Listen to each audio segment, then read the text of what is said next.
Look at all these beautiful faces coming in. There's Paul. What's up, man? What's up, everyone? Tell us where you're coming from. It's good to see a lot of familiar voices. This is the first Zoom call, so we made a very private invite. This is basically for some of the first folks that came into either Living Legacy Weekly or mentorship program or Inner Circle. Um, you'll see some admits as they're coming in. We'll just keep admitting.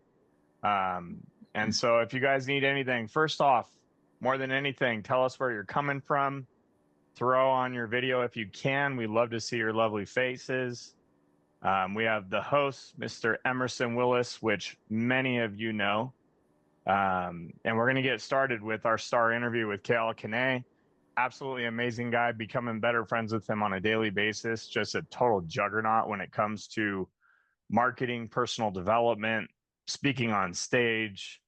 I mean, Emerson's going to kind of tell you guys more about Keala, but absolutely wonderful person. So, the purpose of the Living a Legacy weekly call is that we're coming up pretty closely on 100 years that Napoleon Hill interviewed 200 rock star entrepreneurs that were, cultural icons, industry titans taking over the industry. And he created the book Think and Grow Rich. And so the idea behind this program is to give people the opportunity to obtain the same type of personal development, but without having to spend a ton of money or going to masterminds or courses. And so, what Napoleon Hill did over all those years interviewing all these titans of the industry, we're doing the same exact way in this day and age on video, using the power of edutainment, which is, of course, education and entertainment. And we're bringing in titans. We're talking athletes. We're talking entrepreneurial geniuses like Keala, people who know how to reprogram and create a lifestyle that creates nothing but abundant success, not just financial freedom, but the ability to take action and turn every seed or every adversity into a greater seed of good, right? Kind of said it backwards. Sorry about that. So, our host with the most for this call, as always, is Emerson.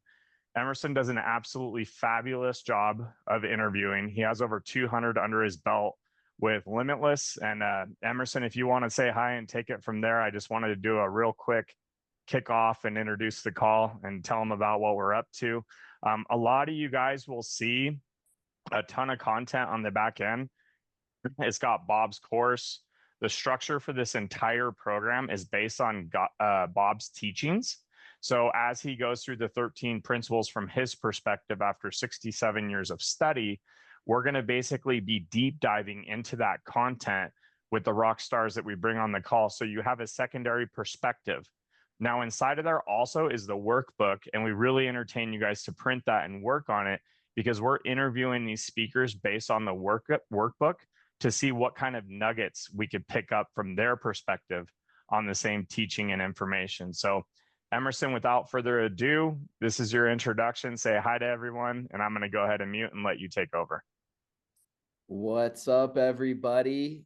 It's 7/7 today. Like, this is crazy. This is the official launch of Living the Legacy Weekly. This is insane. Like, I'm so excited. Like, and to see so many familiar names here. I'm just so excited for you guys to actually experience what's about to happen with Kale. And I want you guys to prepare your mindsets, because if you come with expectations that something's going to shift for you, then it's going to happen. So anyways, I want to just kick this thing off because I guarantee you we're going to be opening this thing super wide. This isn't about me. I want to just kick things off with Kale. So anyway, so like he's not just another entrepreneur. He's a walking embodiment of what it looks like when you turn belief into bold action. And he went from dropping out of college, making what, $20 an hour, to building $100 million plus coaching empire.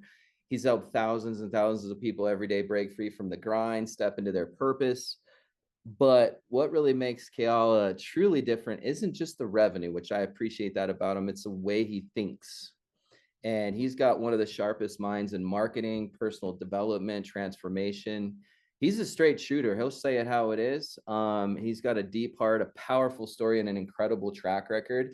And he's just helping people wake up to their own power. And so we're not just hearing from a business leader, guys. we're being mentored by someone who's lived the principles in Think and Grow Rich from the inside out. So if I could get some fires and some 111s going on in the chat just to, show us that you're here. We need to know that you're here with us, not falling asleep or scrolling around on the internet looking at other stuff. I want you guys to really pay attention. So Keala, listen, your story is the ignition spark. In our audience here, we're actually in the first week, we're diving into defining their definite chief aim.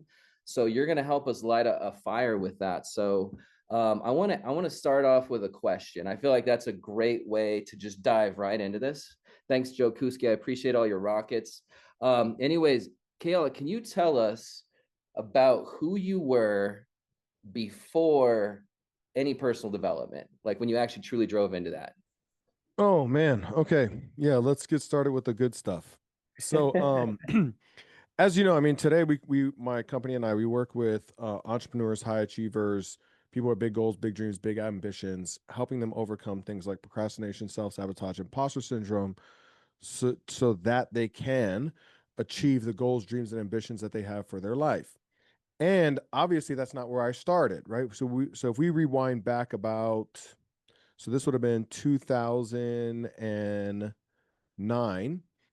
2009, I'd come home from a barbecue with some friends of mine, and I walked into, at the time I was living with some roommates, and I walked into my bedroom, and sitting on top of the bed was a stack of photographs. And it wasn't there when I left, right? So I walk in the room and I'm like, what is that?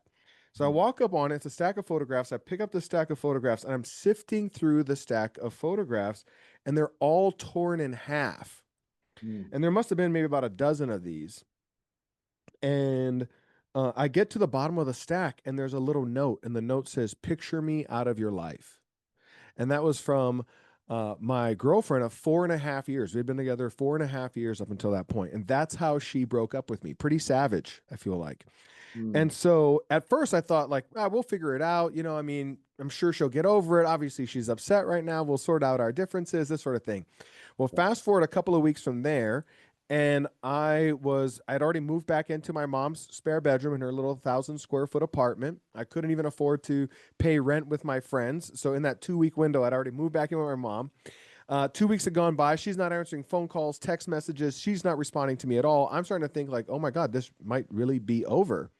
And mm, there's this moment I can remember where I was standing. I can remember what clothes I was wearing. Like I could take you to the exact spot where I was standing when I was pacing up and down this hallway in my mom's apartment. And I was kind of going through in my mind all of the areas in my life where things weren't, where I was quote unquote failing.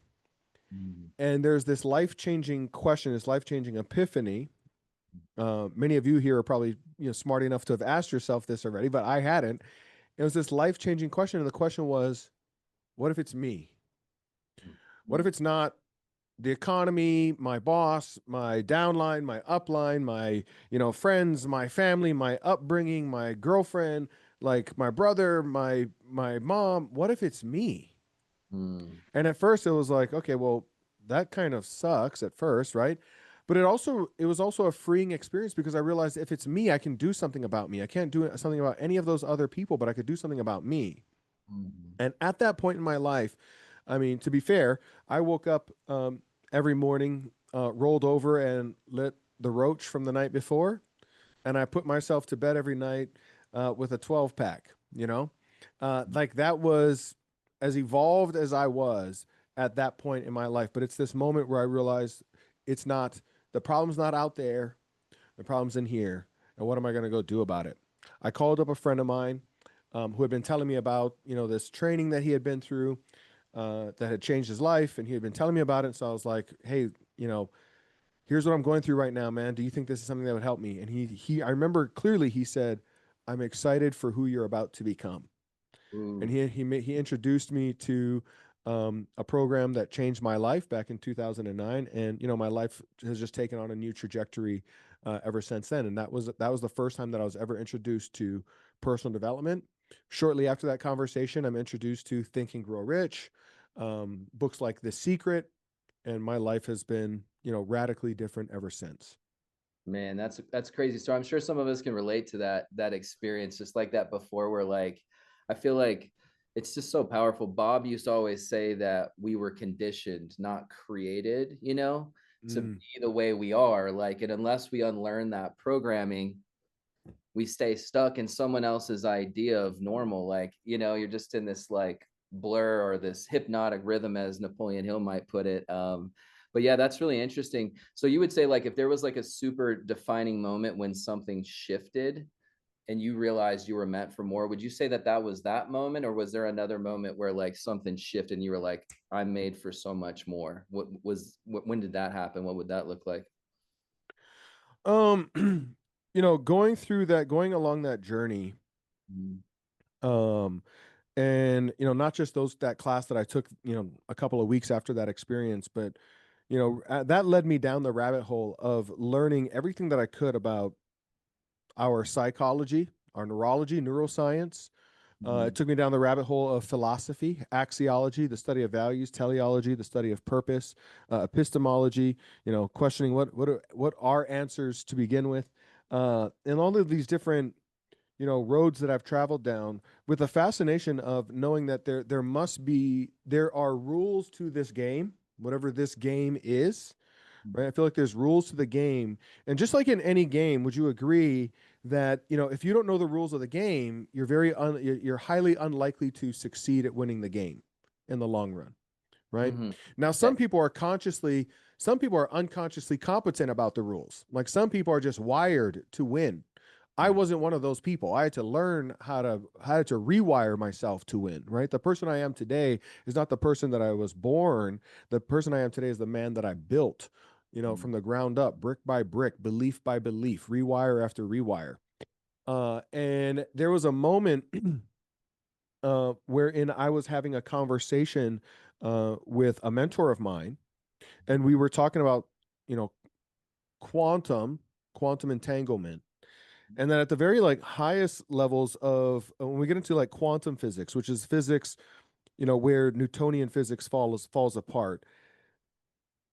In quantum entanglement, essentially what it would mean, without going too far, I don't want to bore people. I don't want everybody's eyes to roll in the back of their head talking about some science. But what essentially it means is like the question and the answer are the same. Like because we have a question, there must also be an answer. If there's an answer in the universe, somebody will ask the question. Like at the very highest levels, all things are essentially entangled. But what that also meant for me was in that conversation, I had this epiphany. And that epiphany was that the fact that I have a dream in my heart is evidence that I am also capable of accomplishing the dream. Because nature, God, the universe, whatever you want to call it, is not some cruel mistress or some evil temptress that places inside of your heart and soul, a wish, a desire, a dream, an ambition, and does not also grant you the ability to accomplish it simultaneously. And so that was this like moment where I realized the only evidence that I need that I can accomplish my dream is the fact that I have one to begin with. Absolutely. I love that. You're made for something. That's the signal, right? That you have it. That's awesome. I remember Bob used to always say, when the want is strong enough, the how shows up. You know, it sounds like that moment kind of became your emotional point of no return. You're like, I'm getting this, right? Like I know I can have it. And that's really exciting, man. Well, and we'll get out of this and go into the next section, but I want to ask, just to kind of help people find some relevance here to maybe where they're at, like what were some of the early mental blocks or doubts you had to overcome? Because right when you start diving into personal development, don't you feel like you run into some different, blocks? What would you say, if you had any, what were they that would stick out to you? If I had any, that's an interesting one. Um, uh, the ones that we all have, right? That we all have. I'm not good enough. I'm not smart enough. Who am I to be X, Y, Z? Um, I grew up in a household. I'm sure like a lot of people can relate to this. So I grew up in a household where all of the fights. So I didn't live in the projects. I lived right down the street from the projects. I grew up in Hawaii, and oftentimes people think about like Hawaii as if it's like just pure paradise. And just like any place else, there's, beautiful aspects of it.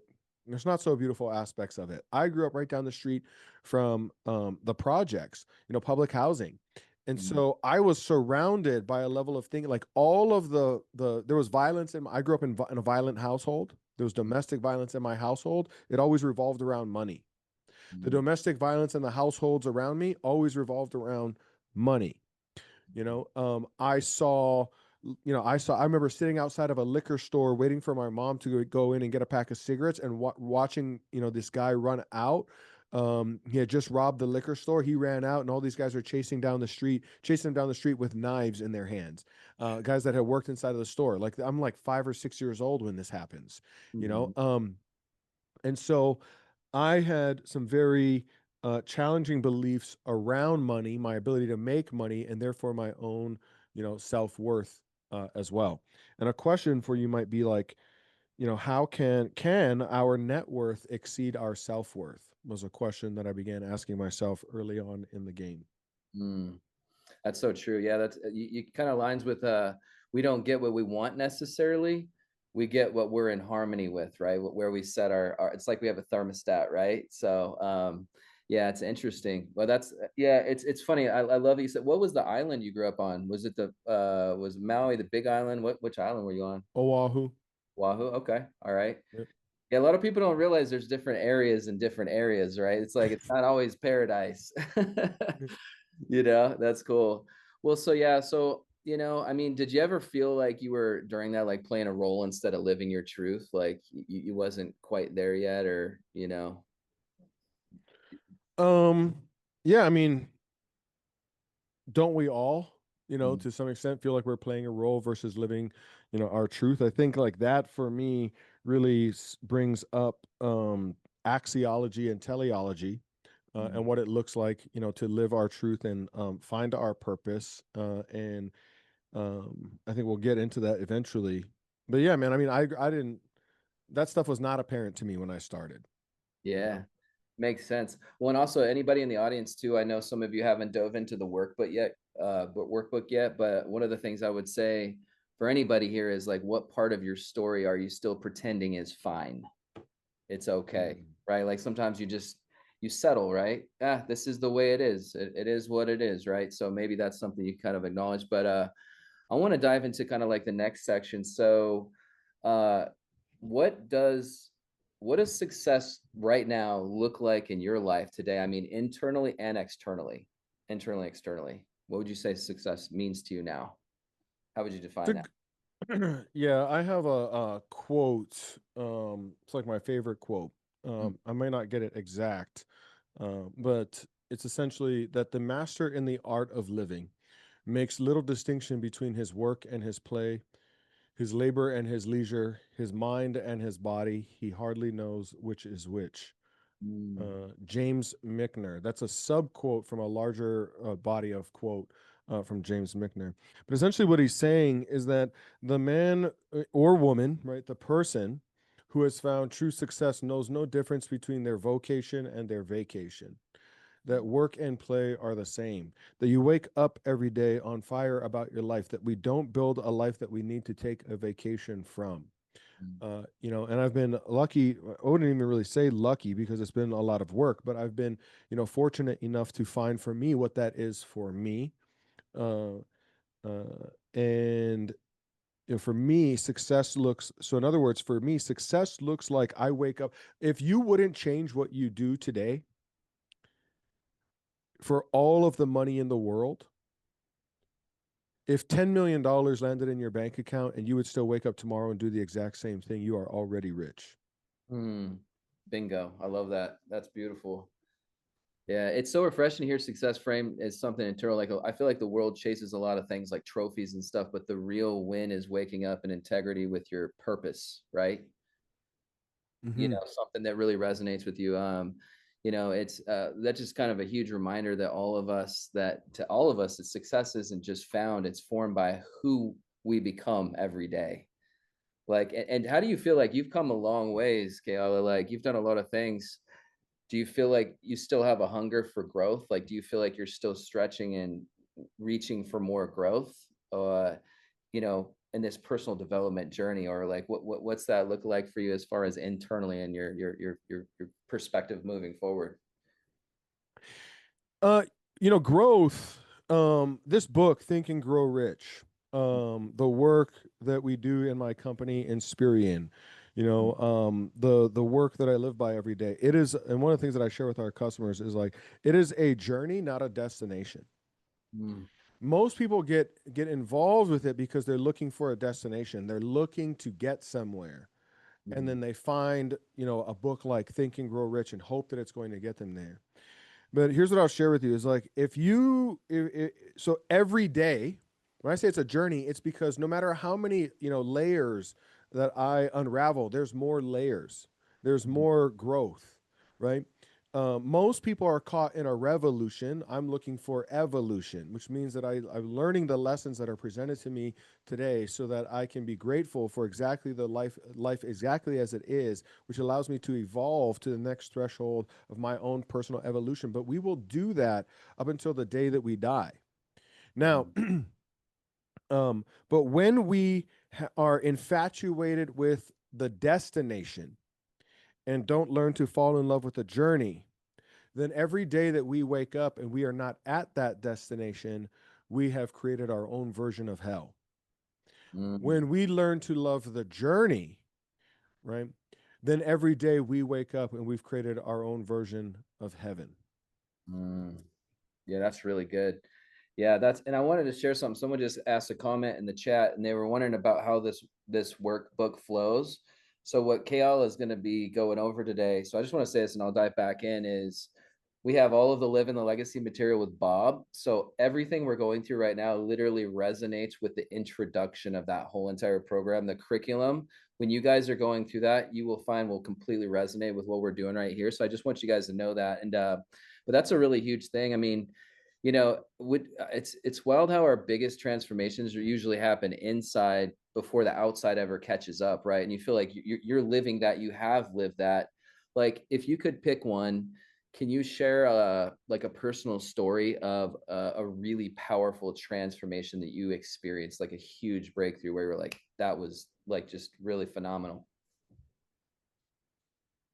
How long we got, bro? I mean, that's my life right there. It's the story of my life. I'll share one with you though. I'll share one with you. I think everybody can relate Okay. to some degree or another. Um, we talk about universal laws, universal principles. So one of the laws of the universe is the law of conservation of energy. This is not philosophy. It's not religion. It's physics. A Mm-hmm. law of conservation of energy. We've all heard it. The energy is made, or the universe is made up of energy. Energy cannot be created or destroyed. Mm-hmm. It only transforms. Okay. I'll give you two examples of it. So when I first started learning this, what I began to discover is like I'm going through all this material and studying and working with mentors and whatnot. One of the things that I discovered is like, well, that means that all of the wealth that I'll ever create in my life, I've already created. Is just in a form that I haven't yet loved. Mm-hmm. Right? Because nothing can be created or destroyed. It just exists in a form that we haven't yet recognized. Mm-hmm. When we are grateful for the form it is in, we can transform it to the form we desire. Mm-hmm. Until we're grateful for the form that it is in, it manages to escape us. So I'll give you an example. Two examples. Number one, so one of the exercises I did when I realized that at the time I had just got started as an affiliate marketer and I was looking to, grow as an affiliate marketer. One of my goals was to get to $50,000 per month. So I sat and I asked myself, and I said, um, um, what characteristics or traits do I already have and embody? Like, where am I already worth $50,000 per month? Because I know that it'll be hard for me to manifest externally something that I don't believe is possible internally, right? Mm-hmm. So I've asked myself, well, where am I already worth $50,000 a month? Where is that value already being expressed? And so I sat down and I started making a list of the various characteristics and traits that I had, that I embodied, right? I asked my girlfriend, which, by the way, the girl that broke up with me after 4.5 years, we eventually get back together, Oh, right? nice. Largely because of this work. And we're still together today. We've been together 20 years. So I asked her too. I was like, babe, what are some of the things that you love and appreciate about me? And so I'll give you some examples. Like one of those was, I was stylish. like I tend to, I was broke all the time, but I didn't look broke, baby. You know what I mean? I mean, I was broke because I was trying so hard to not look broke. You know what I mean? I couldn't pay my cell phone bill, but I had $200 jeans on. You best believe, right? So one of my things was, oh, I'm stylish. Okay, well, what is style worth? Well, I started going on Google and I started looking at, well, what do stylists get paid? Mhm. I'm funny. Like I had a lot of friends who would say, like, "Man, you're like really funny." Okay, so what is humor worth? I want to quantify this. What do comedians get paid? Right now, obviously, there's people at the top of the game that make all the money, and there's a bunch of comedians that make no money at all. But all I'm trying to do in my Google search is I'm just trying to I'm trying to I'm trying to quantify what this trait is worth, Mhm. right? And just land on a number that I can truly believe. Then I went in and I looked at stylish. Okay, so what does a stylist get paid? Anywhere from zero to a lot of money, just like, you know, comedians. I also looked at like what is one of the things that I knew is like I'm a good leader. It's just that I just tend to only lead my friends to the local watering hole because I don't know where I'm going in my life. So I'm going to help. How am I going to help them get to where they want to go? So I asked myself, all right, well, what does a leader get paid? Anywhere from zero to a whole lot of money, right?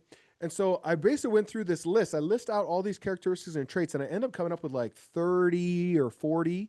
And right next to it, I start listing out numbers. And I'm looking for, just a number that I can see, like, if I were to sell my humor, it would be worth $1,000 a month. If I were to sell my level of style, it'd be worth $500 a month or whatever it came down to. Mhm. And I went through that list until I could see that in my life, I currently expressed the characteristics and traits that were worth $50,000 a month. Less Mhm. than 4 months later, I had my first $50,000 a month in my online business. I'll share another story with you. Same law, same principle.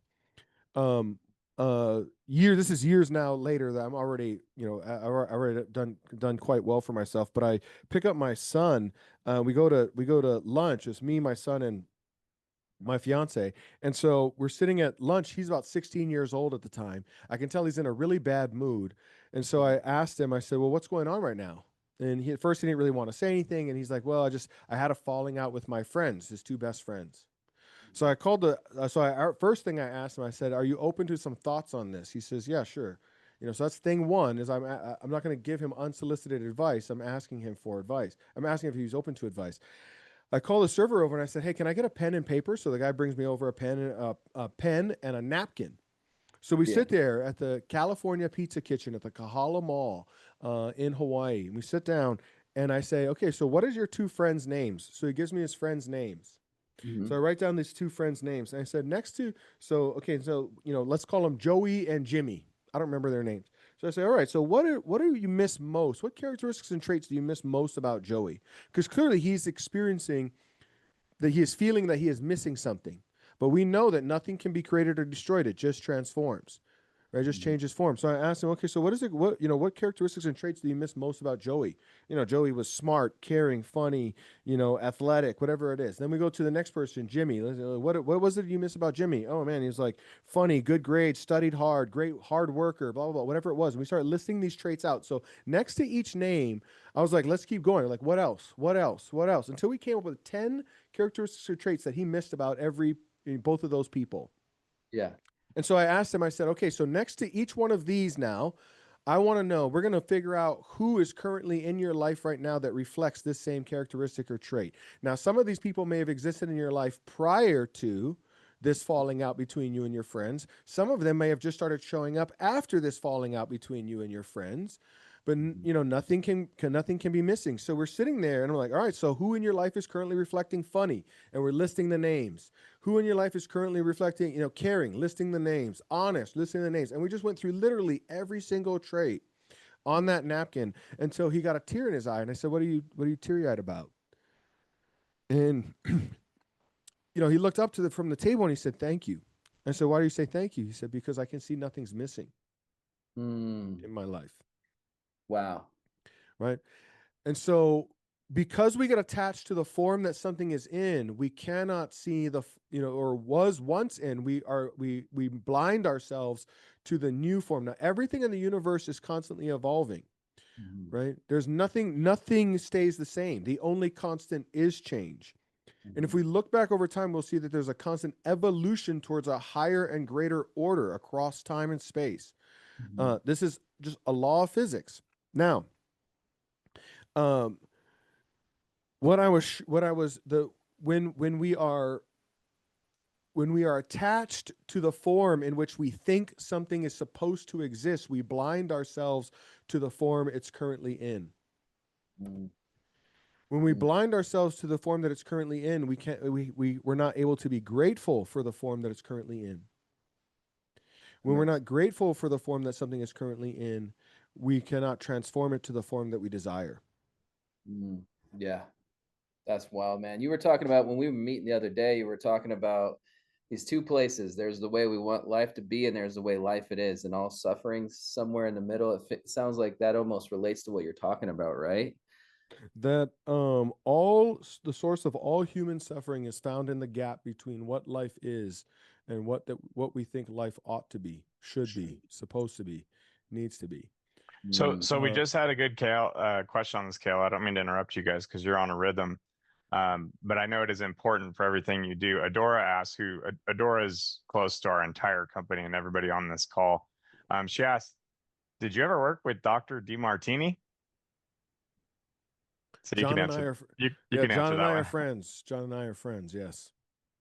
So John and I work together on several things in several ways. Nice. Dr. John DeMartini, just so for those of you that are unclear. Oh yeah, perfect.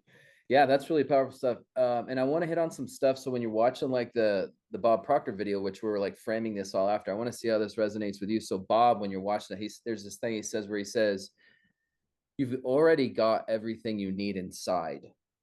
Right there is that. Can you share maybe an experience or some help us reflect on what Bob's saying when you've already got what you need inside? Sometimes people are reaching to the outside to get something, but it's actually coming from the inside out. You know, maybe you had an experience where you realized your potential was greater than what you believed and it was internal. Is that something you can speak on? Yeah, I think probably the best example of that is the one that I gave, or making the list of characteristics and traits, right? So, um, to say that everything that we need is already inside is factually accurate from the perspective of physics, right? So again, law of conservation. So everything is energy. Energy cannot be created or destroyed. Now we can see that at a micro level and a macro level.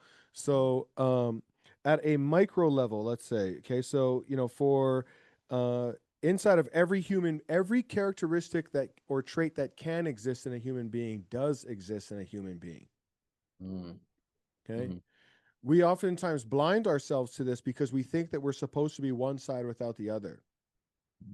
So we think that we're supposed to be, society, various institutions, the media.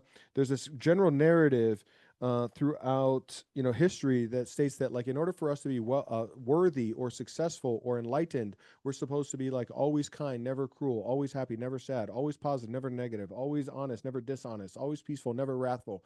And then we think that because we express those quote unquote negative traits, that something is wrong with us. We have more healing to do. We're broken. We got more work to do, so on and so forth. The reality is that for every human characteristic and trait, there's about 4,600 of them in the Oxford Dictionary. There will always be a trait and an anti-trait. There's an exact opposite balancing trait in the universe because through the lens of physics, we can also observe that in any closed system, and the universe being a closed system, the language of the universe is equanimity or equilibrium or homeostasis, or in other words, there is always a balance. So everything that can exist in a human being does exist in a human being. But how can we love ourselves if we're busy disowning one half of ourselves? We're trying to be one side without the other, without realizing that both serve. Like the greatness and the greatness and the beauty and the magnificence of the whole of who you are is far greater than half of who you are. But we're convinced that there's parts of us, that there's the right part of us and the wrong part of us, the good part of us and the bad part of us.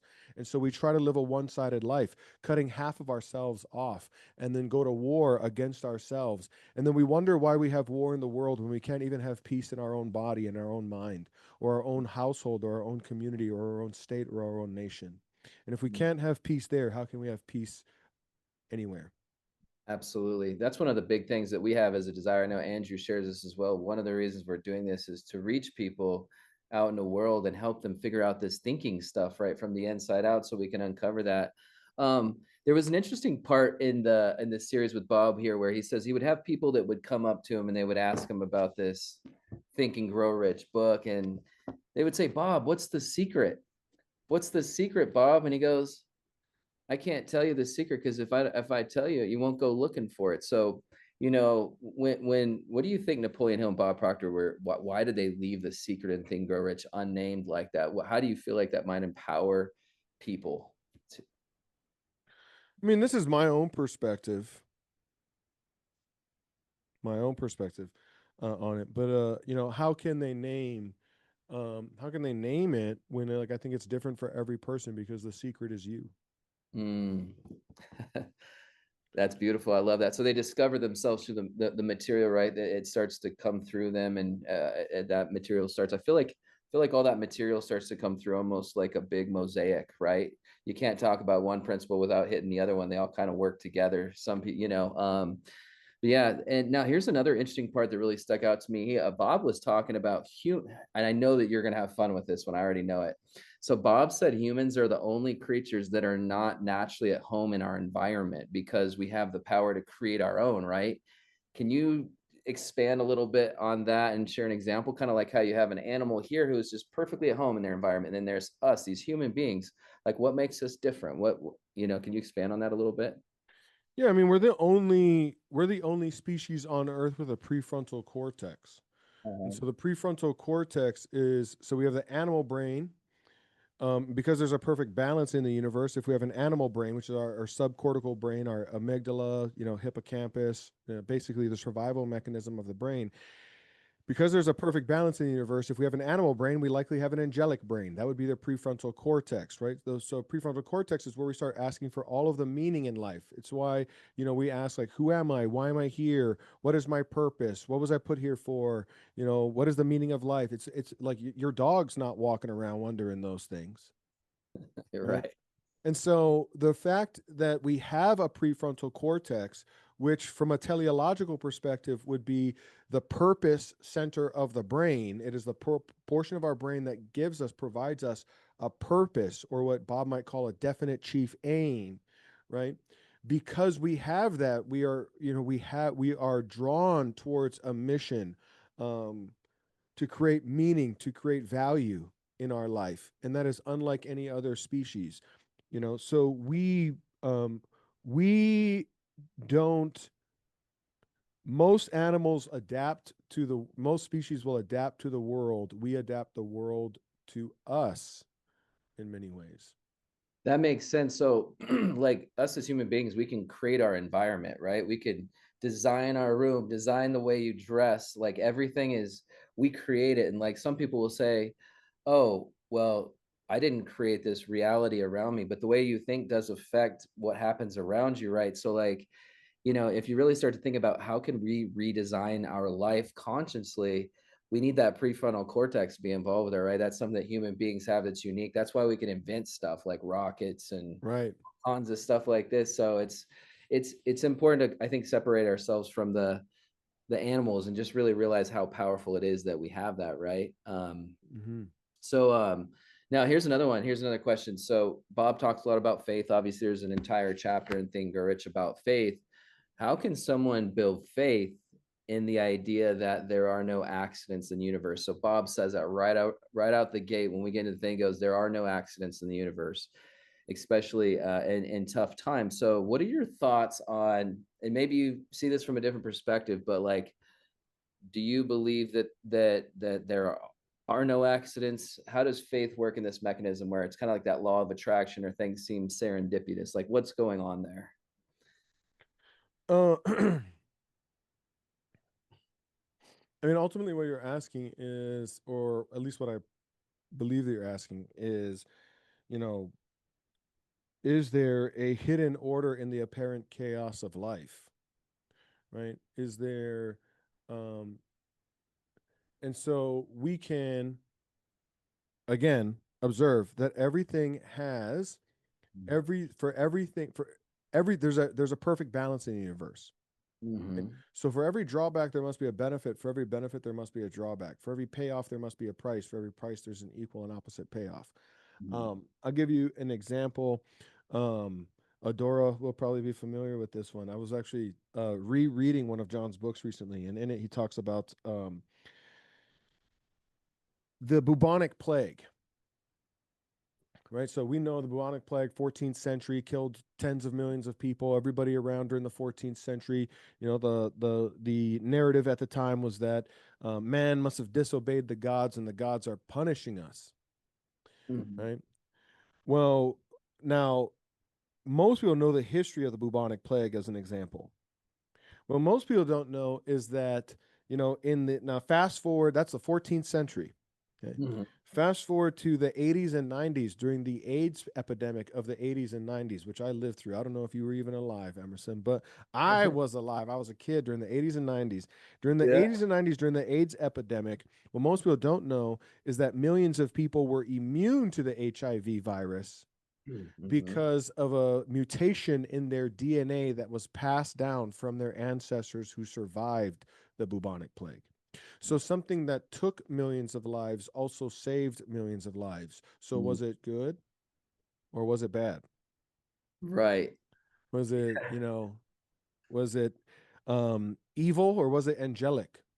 And so we tend when we tend to label things good and bad based on our perceptions. So when we label something good, we are essentially unconscious of the drawbacks. When we label something bad, we are unconscious of the benefits. So we're conscious of one side, not conscious of the other. This is important for human beings because human beings learn through contrast. We have to experience contrast in order to learn. We know what hot is because cold is. And we know what up is because of down. We know what right is because of left. Right? So we learn through contrast, and it's a way in which that we can navigate through the world. What it also means, though, is that, you know, we see only one half of life. We experience one half of life. And so we miss out. And that's why we experience much of life as, you know, chaos or disorder, because we fail to see the hidden order in the apparent chaos of life. So, you know, does life have, when we have faith, it is essentially seeing that everything serves us. Now we can say that, right? People say that. People say, like, you know, and I've shared this message in rooms before. Everything is happening for us, not to us. And oftentimes people will say that, oh yeah, totally. Oh yeah, oh, yes, get it, believe it, right? But 5 minutes later, you know, something's going on in their life, and they're like, oh my God, this isn't fair. I can't believe this is happening. It's not supposed to go that way. And like 5 minutes later, they forgot this profound truth, right?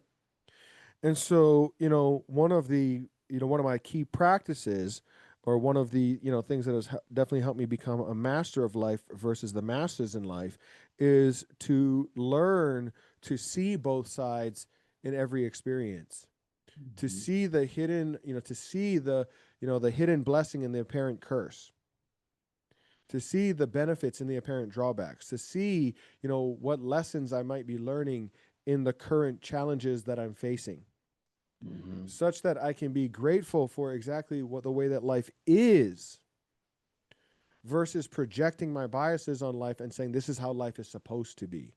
Yeah, that makes sense. Wouldn't you say there's different states of consciousness we can be in, which would project our perspective, right? So if you're in like a victim level consciousness, you're going to be thinking, like you said, the world happens to me, nothing happens for me, right? You're in that, like, it's a very low level of consciousness to be in. But then as you start to move up the consciousness levels, where you're like, you're so grateful for everything. And you could even talk to a homeless person or someone who doesn't have much, that is actually in an abundant mindset. That's like, I'm so grateful for, you know, this, that, and the other. And it is, perspective is everything, right? It's just how you see it. And like, even one of Napoleon Hill's famous things he always says is, every adversity carries with it the seed of equal or greater opportunity, right? So that's a perspective and a mindset. So I'm sure you've had plenty of these moments in your life where you're like, you had this major adversity, and you have a choice to just fall back and let the world crumble on you, or you can be like, what's the opportunity here? How can I grow? What's the world trying to teach me right now? Or maybe this is the storm that I have to go through to get to the other side, right? So a lot of people quit in those moments, don't you find? Like they experience their first setback and they're like, oh, guess this isn't going to work. Mm-hmm. How would you say, what was one of your bigger adversities, like even during your journey? Have you had like a major adversity? You're like, wow, it almost seemed impossible that you might actually be getting out on the other side. Yeah, so I'll share this with you. It's a little bit of a long story, but if you can grasp the message in this story, it has the capacities to set you free. So, October of 2017, November of 2016, I had launched my courses and coaching business, teaching affiliate marketing. We scaled from 0 to $1 million a month in 4 months. That first year in 2017, we went from 0 employees to 60, and we're just shy of $20 million in revenue. October of 2017, we ran a promotion, and we did $3.2 million in sales in October of 2017. November of 2017, I'm looking at my bank account, the company bank account, and going, why is there less money in the bank account this month than there was last month? That seems a little odd considering we just had the biggest month we ever had. So I call the CFO, of course, and I say, hey, what's going on? So he like gives me all of the CFO jargon, kind of speaking over my head, tells me a bunch of things, uses a bunch of words I don't understand. And eventually I'm like, I guess maybe that makes sense. Fast forward to March of 2018, and I am having a conversation with my business partner at the time, and he brings up to me, he says, hey, so and so, the CFO, so and so took $100,000 out of my bank account and put it in the company account. I say, no, that can't be. I mean, we just did 1.8 million last month. Like, how could that? Why would we take money out of your bank account? He's like, I don't know. Maybe you should find out. Now, him and the CFO are friends, so I'm surprised that he doesn't already know like how this happened. So I call the CFO. Right there on the call, we're on a Zoom call. I'm on my partner. Call the CFO, and I ask him. I say, hey, so and so. I don't want to say any names, right? So I say, hey, so and so. I'm on with my partner at the time, and I say, hey, he's saying that you took like 6 figures out of his bank account to pay the bills or something in the company. He's like, oh yeah, we just needed a short-term loan so we could make payroll. And so I said, how in the world does a company do $1.8 million last month and it has to borrow money from a founder to make payroll? How did that happen? And he says to me something interesting, probably the worst thing you ever want to hear from a CFO. He says to me, Keala, it's not my job to make sure the company is profitable. Interesting. I said, oh, I'm pretty sure I didn't say anything because I didn't know what to say, right? Because I'm like so dumbfounded because I'm like, if you Google, have you ever Googled the terms chief financial officer? I'm pretty sure the freaking definition is that you make the company profitable. Bonehead, right? So I hang out with my partner and I say, listen, I'm gonna handle this. And we're gonna sort this out. Well, as I bring in a new team, we start auditing the books, we start going over everything. I've got to work on firing the CFO. 2 weeks after, so I've let him go. I've got the new team coming in and auditing things. We have a call one day. They say, you might want to be sitting down. What? That's not what you want to hear. They say, we've been going through your books and we just wanted to, do you know that you have $1 million loan in your name? I was like, no. What? They're like, you have $1 million loan in your name. We figured that it wasn't you because the signature doesn't match. But we also found documentation that you had given so-and-so, the CFO, you'd given him power of attorney at some point. I was like, we did, man, because we were like growing so quickly. I couldn't stay on top of like all the contracts, all the legal contracts, all the employee contracts. Like I just couldn't keep up with everything. I mean, to go from 0 to 60 employees, if you've never done it before, I can tell you it is a lot. It is really difficult, right? So at some point, he had gotten power of attorney, and so to hide his own ignorance, he had taken out a loan in my name for $1 million. The interest rate is 3 different loans: one for $500,000, 2 for $250,000 each. The average interest rate between the 3 loans was 18.6%. I basically took out $1 million credit card in my name. Here's what's even better. We had guys. We haven't even gotten to the best parts of the story yet. Just hang with me, okay? So, I we're going through the paperwork, and we discovered that what he did in order to get the loan is our merchant that we do all of our transactions through. Anybody who does transactions on the internet, you have a merchant, the bank that processes it. Well, they had a holdback fee of ours, and so every transaction had a tiny fee attached to it, and they would hold some of the money. We had $1.6 million in reserves held by the bank, by the merchant, and he signed that as collateral. So I want you to understand what that means. That means that I borrowed $1 million from myself at 18% interest, because rather than breaking the money out of the bank and getting the money released, now I could not access the 1.6 million until I paid off this 1 million. So I'm meeting with a coach of mine at the time, and he says, Keala, I don't really see this partnership as fair and equitable. I mean, you work, 7 days a week, 12, 14, 15-hour days. You've built this company to do what it's doing. Your partner comes in, for 4 months out of the year, 8 months out of the year, he wants to be on vacation. All of the financial risk is on your shoulders. It's in your name. All of the merchanting, all of the banking, all of the legal. And the business is now at this point in time, by the way, it's losing over $200,000 per month. Doing 1.5 to 1.8 million, losing $200,000 a month. He says, if this goes bankrupt, you're going to be able to one on the hook.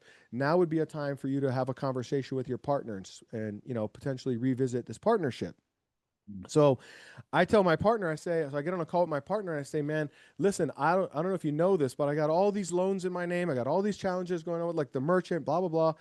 I need 35% more of the company so I can be 85% owner so that I can get a regular loan so I can pay off this insanely high interest rate loan and get out of it. And he says to me, essentially, too bad.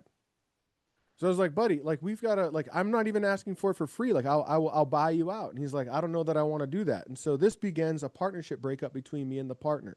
Okay. The very next month. So at that time in my life, I'm not paying myself anything. For 2 years, we had been building the company. I'm not paying myself any salary. Occasionally I might take a distribution, but I wasn't paying myself any form of a salary. The reason I wasn't paying myself any form of a salary is because we had built a marketing system for a network marketing company. We had a position in that company that paid us a little over $30,000 a month on average, recurring. Okay. Mm-hmm. Well, I got half, he got half. Mm-hmm. The next month after I had that conversation with him, he redirected the checks to his house in the Cayman Islands internationally and took my $15,000 a month income stream away from me. So I didn't even have money to pay my bills. Wow. So then this starts, obviously, the legal battle of us potentially breaking up. My CTO, a chief technology officer, we had a team of 8 developers and a project manager building a piece of software for us that engineered our customer experience. My CTO eventually learns about this falling out between us, and he comes to me one day and he says, I'm putting in my notice. He's like, effective immediately. I was like, effective immediately? Like, are you going to give me your 2 weeks? He's like, I'm going to give you 8 days. I'm leaving. He's moving back to the UK. And I was like, well, what happened? He says, I've been around partnership breakups before. I don't want to be here for this. This can get ugly. I wish you the best. And he left. So now I have a development team, 8 developers, 1 project manager. They're burning through over $100,000 per month by themselves. And I have no idea how to run that team, but now I got to take that team over. Jeez. The next month, so now we're getting into October of 2017. I'm going through this legal battle with my business partner, and I'm wondering, how does he keep knowing what I'm gonna do next? Like, he keeps ending up like 1 step ahead of me, Mm-hmm. right? And I'm talking to a friend of mine on my team, and he says somebody in the team is telling him, somebody is ratting you out, man. You have a leak. Dang. So my buddy says to me, he says, tell everybody that you talk to on a regular basis, tell them all a different lie and find out which lie gets back to your partner. That's smart. That's real smart. So yeah, he was a big Game of Thrones fan. So, he was like, he was like the, anyway, so the hand of the king, we joked. He was the hand of, but anyway, so I do that. Mm-hmm.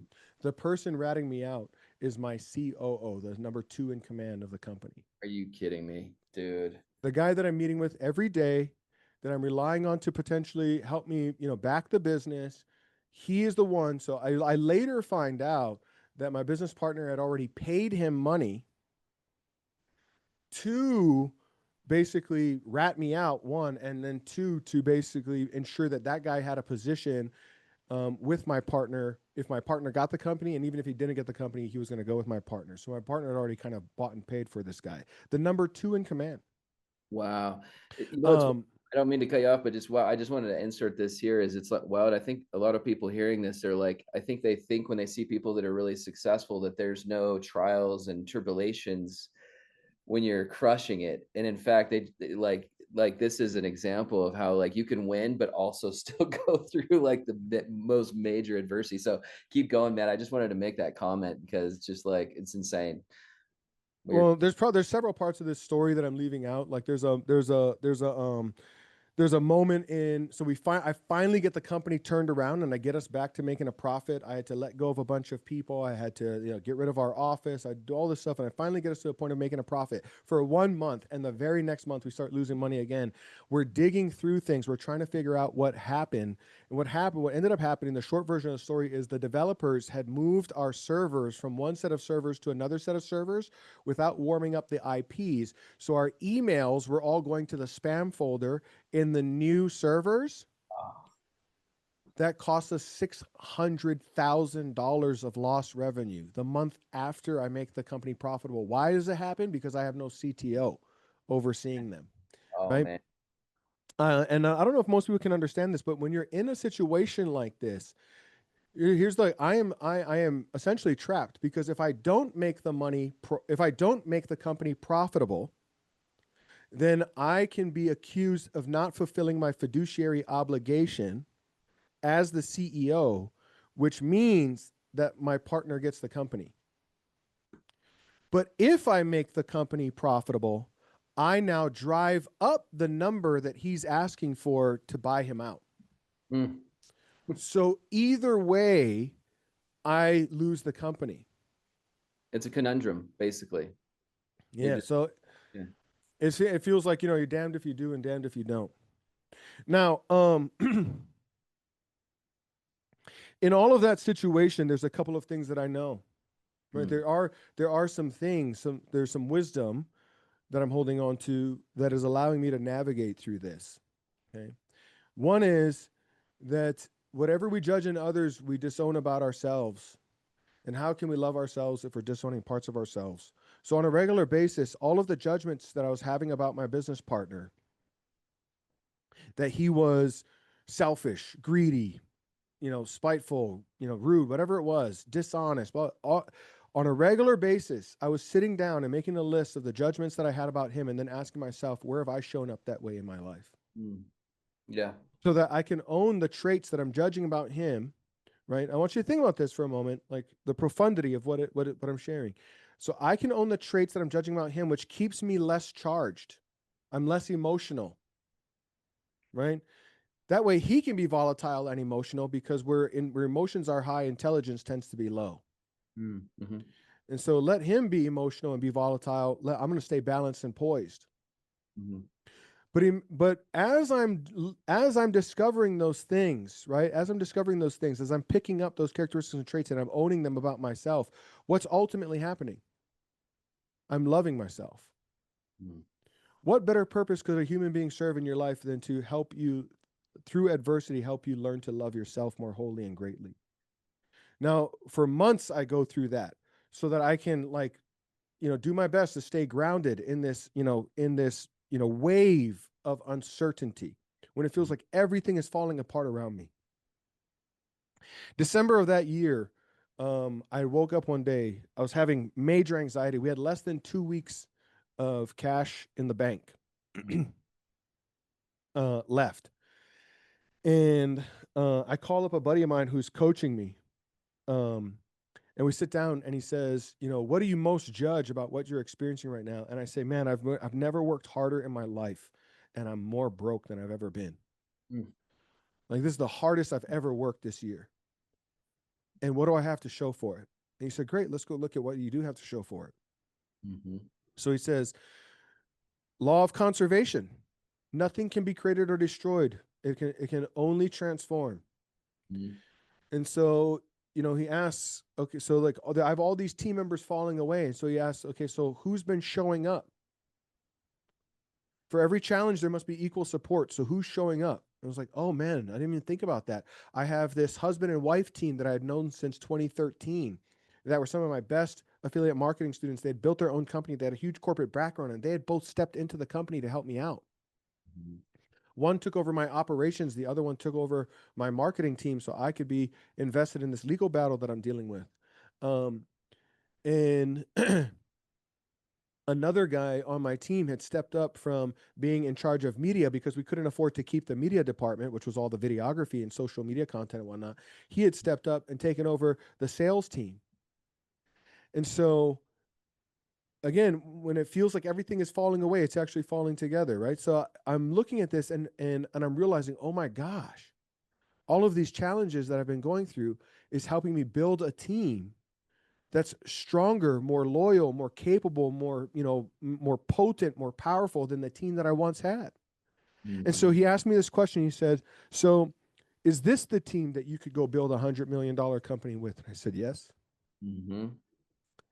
I got tears in my eyes. I started to cry.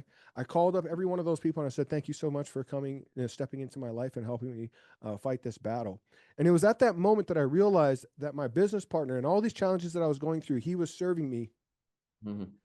because he was one helping me become the CEO that I'm capable of becoming today, who can face adversity. But more importantly, he was also helping the company become my company, not our company. Mm-hmm.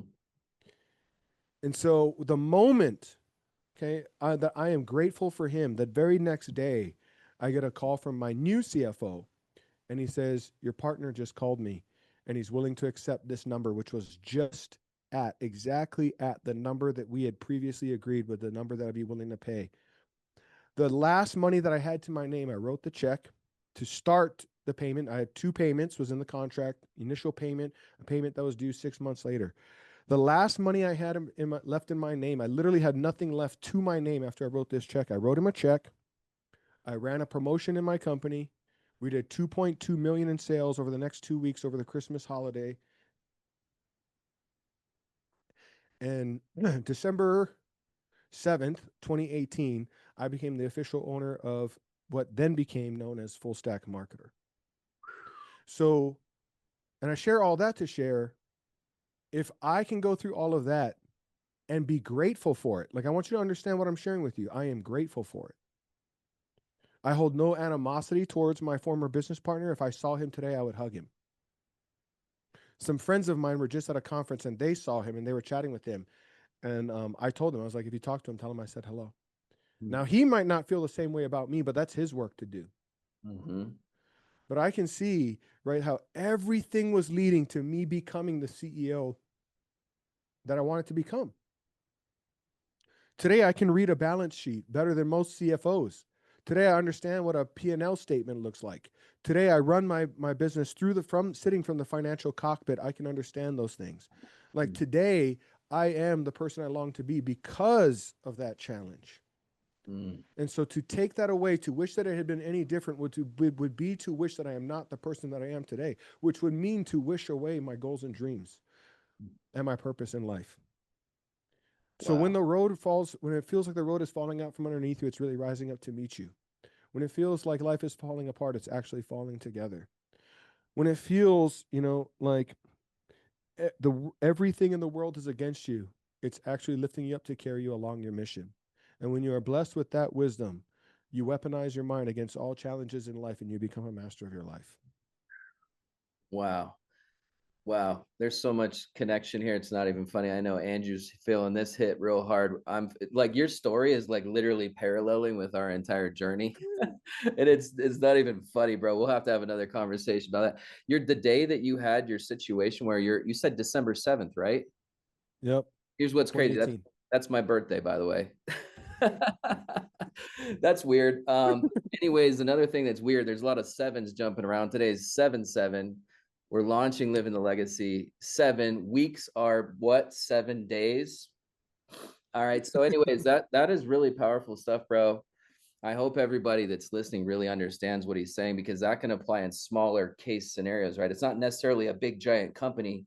How would you say that somebody could apply what you're saying in a very, maybe someone's in a job, maybe someone's trying to build a business and they're not even off the ground yet, but the same principles apply, right? I mean, everything you're saying, like sometimes the world has to fall apart to get put back together. Like it's weird. It's a mindset shift, right? You said you weaponize your mind, and everything changes. The world changes when you change the way you look at it, right? So that's what you're saying. And we almost feel like we're going through hell when it's happening, but actually what you don't realize is you're just being you're being transformed into the person you need to be to become what you're going to build. Correct. Yeah. Yeah. So I mean, when I think about like what can somebody take away from that, or how do they work with that? No, it is, it's really two things that help me like really work through that. One is what I call the power code, right? Mm-hmm. Which is very similar to definite chief aim. I would say it's like the science of the definite chief aim, talked Mm-hmm. about in Think and Grow Rich, and that is knowing our purpose. Like Mm-hmm. I could not have gone through that if I was not clear that this is what I'm here to do in my life. Like because when we know, like when we have a definite chief aim, when we know, like they say that there's the two most important days of our life: the day that we're born and the day that we find out why. And so when we have a definite chief aim, we will do anything whatever is asked of us to make that manifest in our life. So I had done the work of becoming clear about what is my purpose, who am I, why am I here, what work am I here to deliver to the world, what is my service of love. Mm-hmm. And secondly is then to know that there is nothing can come my way that is not ultimately serving me. And it is my job to ask the questions to see the hidden order in the apparent chaos of life. And if I Mm-hmm. ask the questions to see the hidden order, right, I become a master of life rather than the masses in life. That's so beautiful. I have a question for advice that maybe would be really important. I've run into a lot of people that are trying to find their definite chief aim. And I know when you guys are going through the weekly curriculum, we're going to be hitting definite chief aim big time. So that's like critical, right? And what advice would you give someone who's afraid to commit to something bold because maybe they don't want to get it wrong, or they haven't really discovered what it is that's their definite chief? How do we find that? Yeah, everyone has a definite chief aim. So this goes to everything I'm about to share with you. It comes from axiology and teleology. So axiology is the study of values, teleology is the study of purpose, and there's also some neuroscience in here, which is basically how our brain works. Okay, what we can observe. Okay, so what we can observe is that through the lens of axiology, is every human being has a set of values that governs their life. Okay. Mm-hmm. When I say values, by the way, I'm not talking about things like oftentimes people hear the word values and they're like, yeah, I know what my values are. It's honesty, integrity, fairness, justice. You know, no, those are social ideals. Or they might say, I know what my values are. It's like my family, my faith, my freedom, my fitness. And it's like, okay, well then that better be expressed in your life. Like I better, like, so when we're talking about values, what we're talking about is that every day that you and I wake up, there's the things that we value most in our life down to the things that we value so little that we don't even think about them. Our values will dictate how we spend our most precious resources, and our most precious resources are time, energy, and money. Mm-hmm. Wouldn't you agree? For those of you that are here, wouldn't you agree that however you spend your time, energy, and money will ultimately become your destiny? Mm-hmm. Right? We don't spend our time, energy, and money going in one direction and somehow magically end up somewhere else. So every day we wake up, we're gonna invest our time, energy, and money in direct proportion to the things we value most, down to the things we potentially don't value at all. So the thing that we value most in our life will get the most of our resources, and then the next thing, and the next thing, and the next thing, and the next thing, until eventually we run out of resources, long before we run out of a list of things to do. So the question often becomes for people like, why do I procrastinate? Why do I say that I say that this is important to me. I say that this is my goal. I say that this is what I want to achieve, but then I procrastinate, I hesitate, I frustrate, I feel overwhelmed. I doubt myself. I experience imposter syndrome. Like, why do I experience that? Here's the reality is none of us are sitting here right now because we don't know what to do. Mm-hmm. You want to be wealthy? It's been written about for hundreds of years. Earn more than you spend, save the rest, and invest it. That's how you become wealthy. It's the most tried and true way, 100% proven. It's got more case studies behind it than literally anything else. Right? How do you live long and be healthy? Watch what you eat and exercise. We all know it. We all know it. This data's in, the science is in. We all know that we're going to live longer if we do it. How do you keep intimacy and love in a relationship? Never stop dating. Have radical honesty and trust. We all know it. It's in every book. The question isn't what to do. The question is, why don't we do what we know that we need to do in order to have what we want in our life? Why do I say that this is my chief aim and I am not pursuing it? So what if I told you that procrastination is the secret to uncovering your life's purpose or your true, definite chief aim? Mm-hmm. Yeah, that's So powerful. when we wake up every day, we're going to live our life based exactly on our values. The thing we value most gets the most of our resources, and then the next thing and the next thing and the next thing and the next. So the things that we value most get all of our resources, but oftentimes our goals, the thing that we say that we want, build that business, go to the gym, get in shape, invest that money, whatever it is. So the things that we say that we want are actually in conflict with the things that we value most in our life. So when we are pursuing the things that we value most in our life, there's symptoms. Those symptoms will include, discipline, diligence, fortitude, follow through, commitment, consistency, certainty, confidence, poise, precision, power, and we have a sense of purpose. When we live by our highest values, we have inspiration. Inspiration meaning from the spirit within. We're called from the spirit within to go do the thing. But when we pursue goals that are in conflict with our highest values, then we experience symptoms of that as well.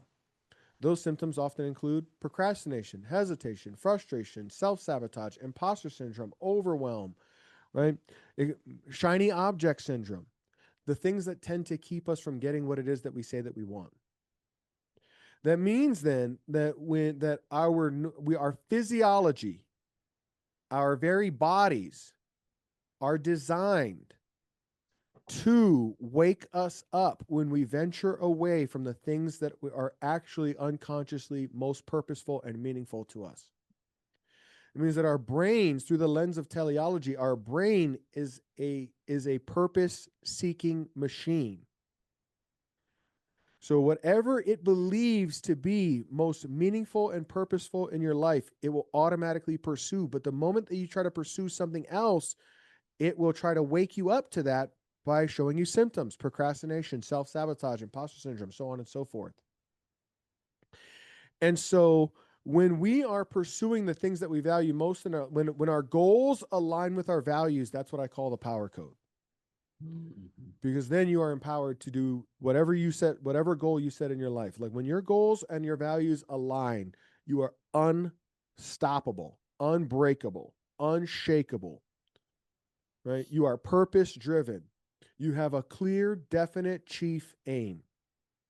When we are pursuing the things that we value most in our life, we bring our prefrontal cortex online. It's our problem-solving portion of the brain. It's where all of our genius, our creativity, our problem-solving, our critical thinking, our logical, rational brain. It's like all the things that make us humans, the angelic mind. When we're pursuing things that are low in our values, we bring the animal portion of the brain online, the subcortical portion of the brain online. We live from our amygdala. The amygdala is just a survival mechanism, right? So it's just, capture prey, escape predator. So when we pursue goals that are low in our values, the amygdala comes online and says, no, that goal is a predator. That goal, trying to pursue that goal, is going to take away from the thing that we value most in our life. The challenge is that our goals are conscious, but our values tend to be unconscious. Mm-hmm. And so what happens is when our goals are conscious, but our values are unconscious, we tend to go to war with ourselves. We judge ourselves for who we're not rather than love ourselves for who we are. We undermine ourselves, we beat ourselves up, we put ourselves down, we ridicule ourselves, we diminish our self-worth, which diminishes our net worth, and it enslaves us versus frees us. You know, we judge ourselves and then we live according to who we think that we're supposed to be rather than being who we were born to be. And that's powerful stuff. So, and so when we can clear up those things, when we can make the unconscious conscious, bring to mind and bring that congruency of mind, we have congruency of purpose, we have congruency, we have alignment. People ask, well, where does alignment come from? It comes from being aligned between your goals and your values. Where does fulfillment come from? Filling full your highest values. That's what I call the power code. That's awesome. And people are going to find out about the power code here. Then we'll talk about it later. I wanted to hit something. I don't know if this is something you're familiar with, because I know you've studied a lot of stuff, right? You've studied like neuroscience and all kinds of stuff. Are you familiar with apoptosis? And if yes. not, okay, because I wanted to bring up something. I want to see if because you talked about something that really struck my mind. It's the knowing and doing gap. We know what we want to do, but we don't do it, right? So I wanted to hit on this for a moment and see where you go with it. So like when we're born, we have all these extra neuro, it's all there, and what we don't use, our brain naturally just prunes away, and it creates kind of like who we are, right?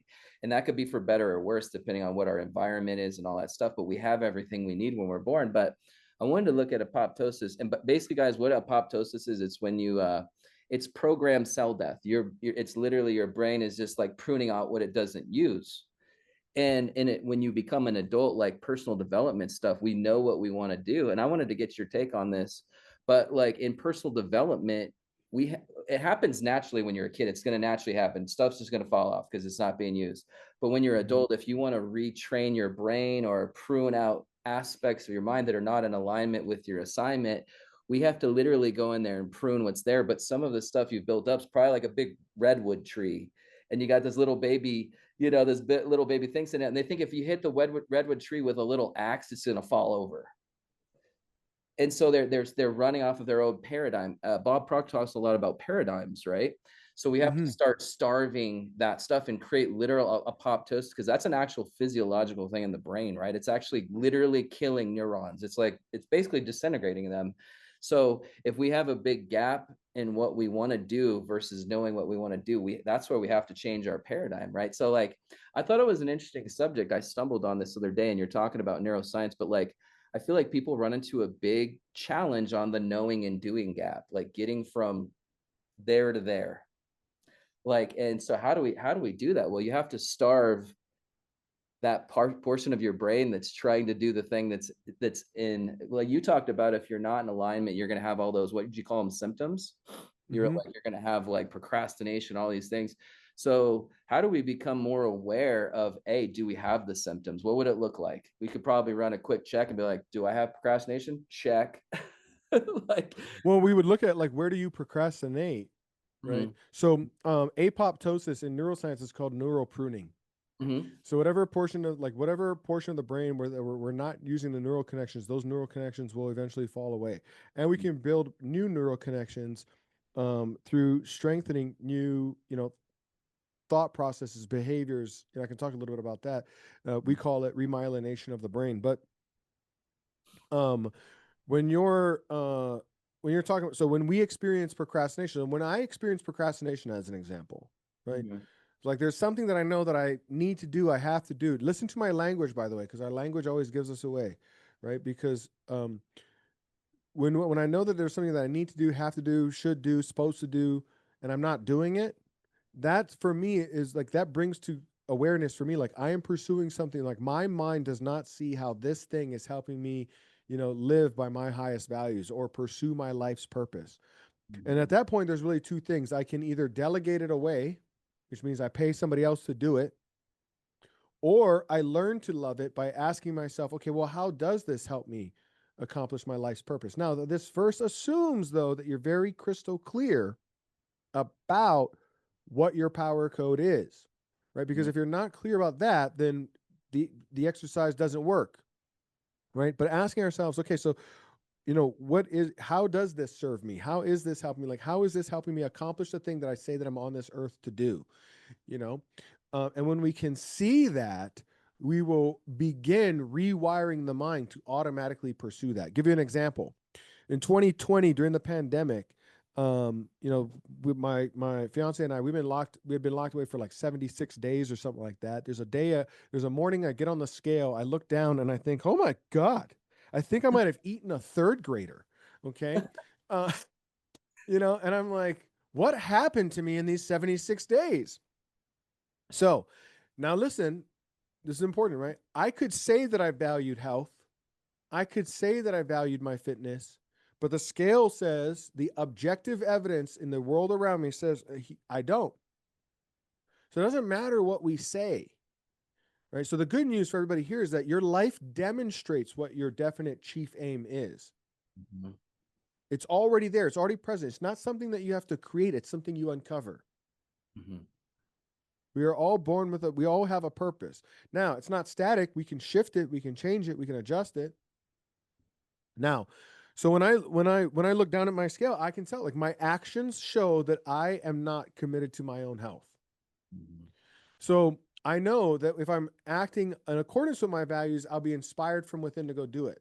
Think about it. Do you think that, Jeff Bezos needs somebody to wake him up every morning and go, Jeffy, come on, stop hitting the snooze button, Jeff.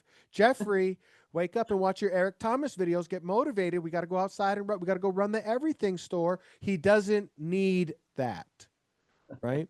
Because when we lack inspiration, we require external motivation. When we're living by lower values or things that are outside of our values, we want external motivation. Have you ever thought to yourself, if I just had an accountability partner, I would go do the thing? Well, that very thought is evidence that you are living in contradiction to your purpose. So I know, though, that before I can rewire my mind to value my health and well-being, I need that external motivation, at least temporarily.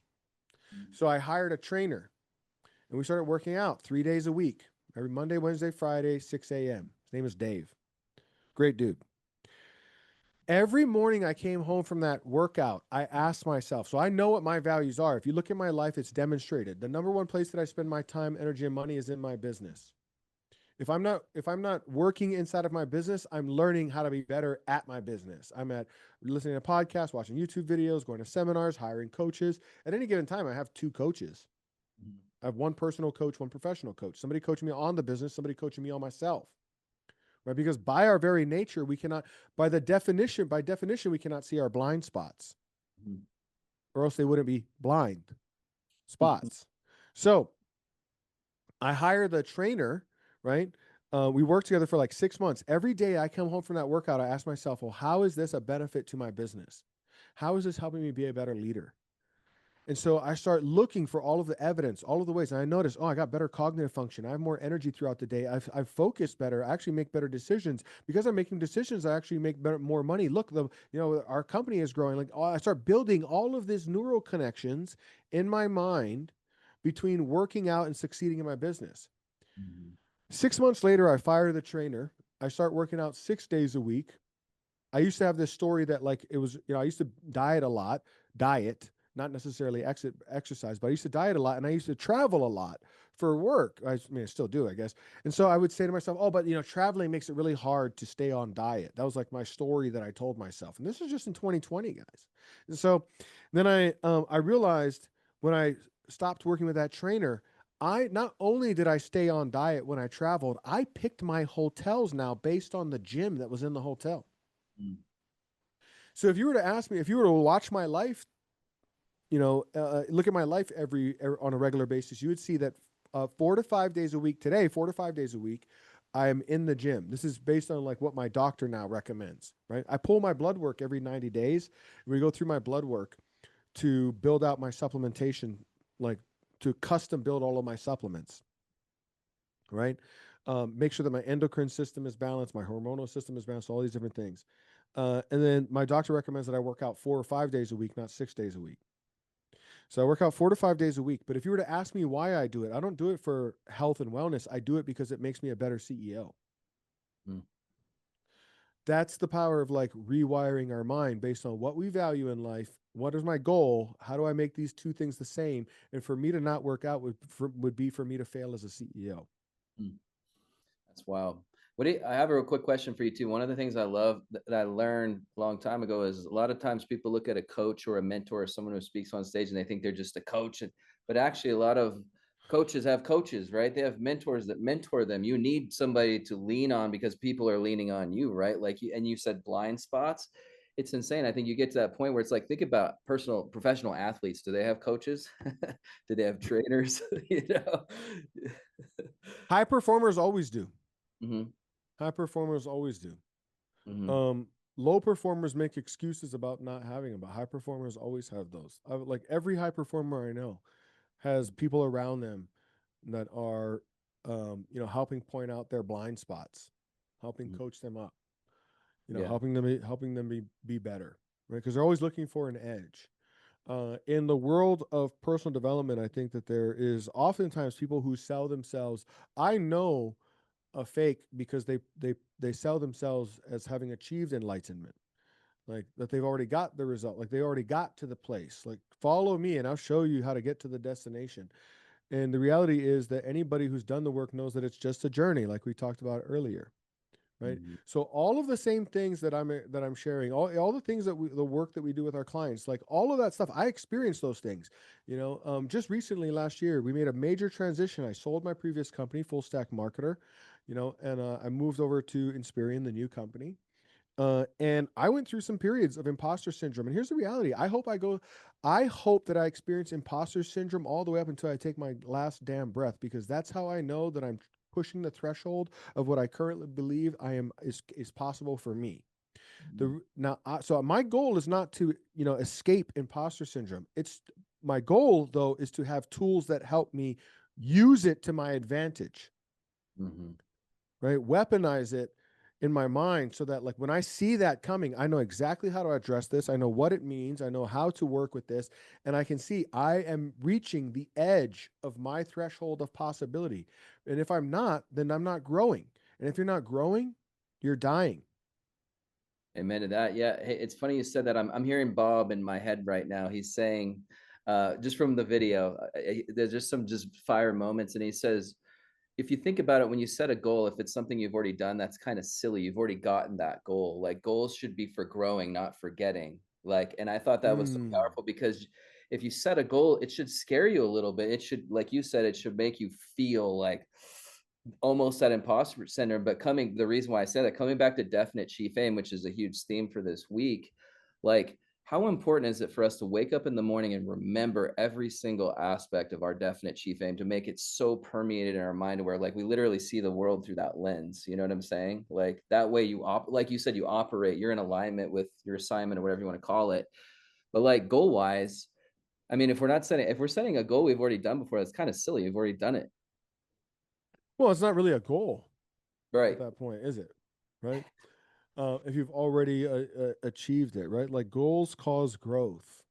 To your Mm-hmm. point, Mm-hmm. same thing I'd say in my company. Like our goal is not to do the same thing that we did last month. Again, our goal is to like move the threshold and continue, to grow. And we're either growing internally or externally. Externally, and this is the thing I think that most people get. Money comes last. Mm-hmm. People tend to measure their growth based on like how much money they're making, but money is the last piece of evidence you ever get. Mm-hmm. Right? It's all of the other internal growth that comes first, and then money shows up last. It's the last bit of evidence, right? So when I say internally or externally, like by external metrics, how much money have we earned? What is our profit margin? What is our what is our like what are we hitting our KPIs? These sorts of things. Those are external metrics. But internal metrics is like when we struggle to get to those things, we've got to shift who we are as a company, right? We shift how we show up. That's internal growth. Internal growth leads to external growth. You want new fruits, you got to change the roots, right? Mm-hmm. And Yeah. most of us we're complaining about the fruits, but we haven't changed, but we refuse to address the roots. Yeah, and speaking of fruits and pruning, if you want those branches that can produce the fruits, we got to prune the ones that are kind of dead, not really serving, right? So you can chop those off so the other ones can grow. And those are the bad things that aren't serving, the bad habits, the bad thoughts, everything that's not serving, right? So here's another, I want to kind of dive into this area, just like, I want to ask some questions. So you've seen some people grow in real time. You've seen a lot of people grow in real time. You have students, you have clients, you have yourself. What's the difference between those who stick with it versus those who didn't? Is there something that sticks out to you? Oh man. How much longer we got? Is this part two? Was this the first question of part two? Well, yeah. I'll keep it as short as I can. Well, no, Two things. you're coming back out no matter what. We're gonna force you. I would be, we're gonna go to Vegas and kidnap you next time. I would be honored. You don't have to kidnap me. I'll do it. I will surrender. And I thank you for the inspiring question. Like, one of the things that we know, like through the lens of um, psychology or cognitive behavioral therapy and stuff, we know, or sorry, cognitive psychology. We know that as children, we operate at theta brainwave. Mm-hmm. So it's the same as hypnosis. So anybody here have kids? Type of one in the chat if you have kids. One in the chat if you have kids. A couple of, we got, Andrew's got two, so we've got 2 ones in the chat. Great. So would you agree that children learn very quickly? Their minds are like a sponge. You wonder, like, oh my God, how do they learn all that? Right. That's because they're operating at theta. So their mind is like a sponge. Now, because there's a benefit and drawback to everything, there must be a drawback. The drawback is that they have no filter to filter the world around them. They have no way to rationalize the world around them. So if mom leaves at 5 years old, and mom and dad aren't together, and mom leaves, there's no rational thought that, oh, mom and dad, they broke up because they don't communicate well and they didn't maintain romance in the relationship. No, mom's not around anymore. She must not love me. I'm not lovable. Right? So between 0 and about 7, 8 years old, cognitive psychology calls this schemas. Mm-hmm. My company, we call it programs. We develop about 85% of all of our schemas or all of our programs in that window.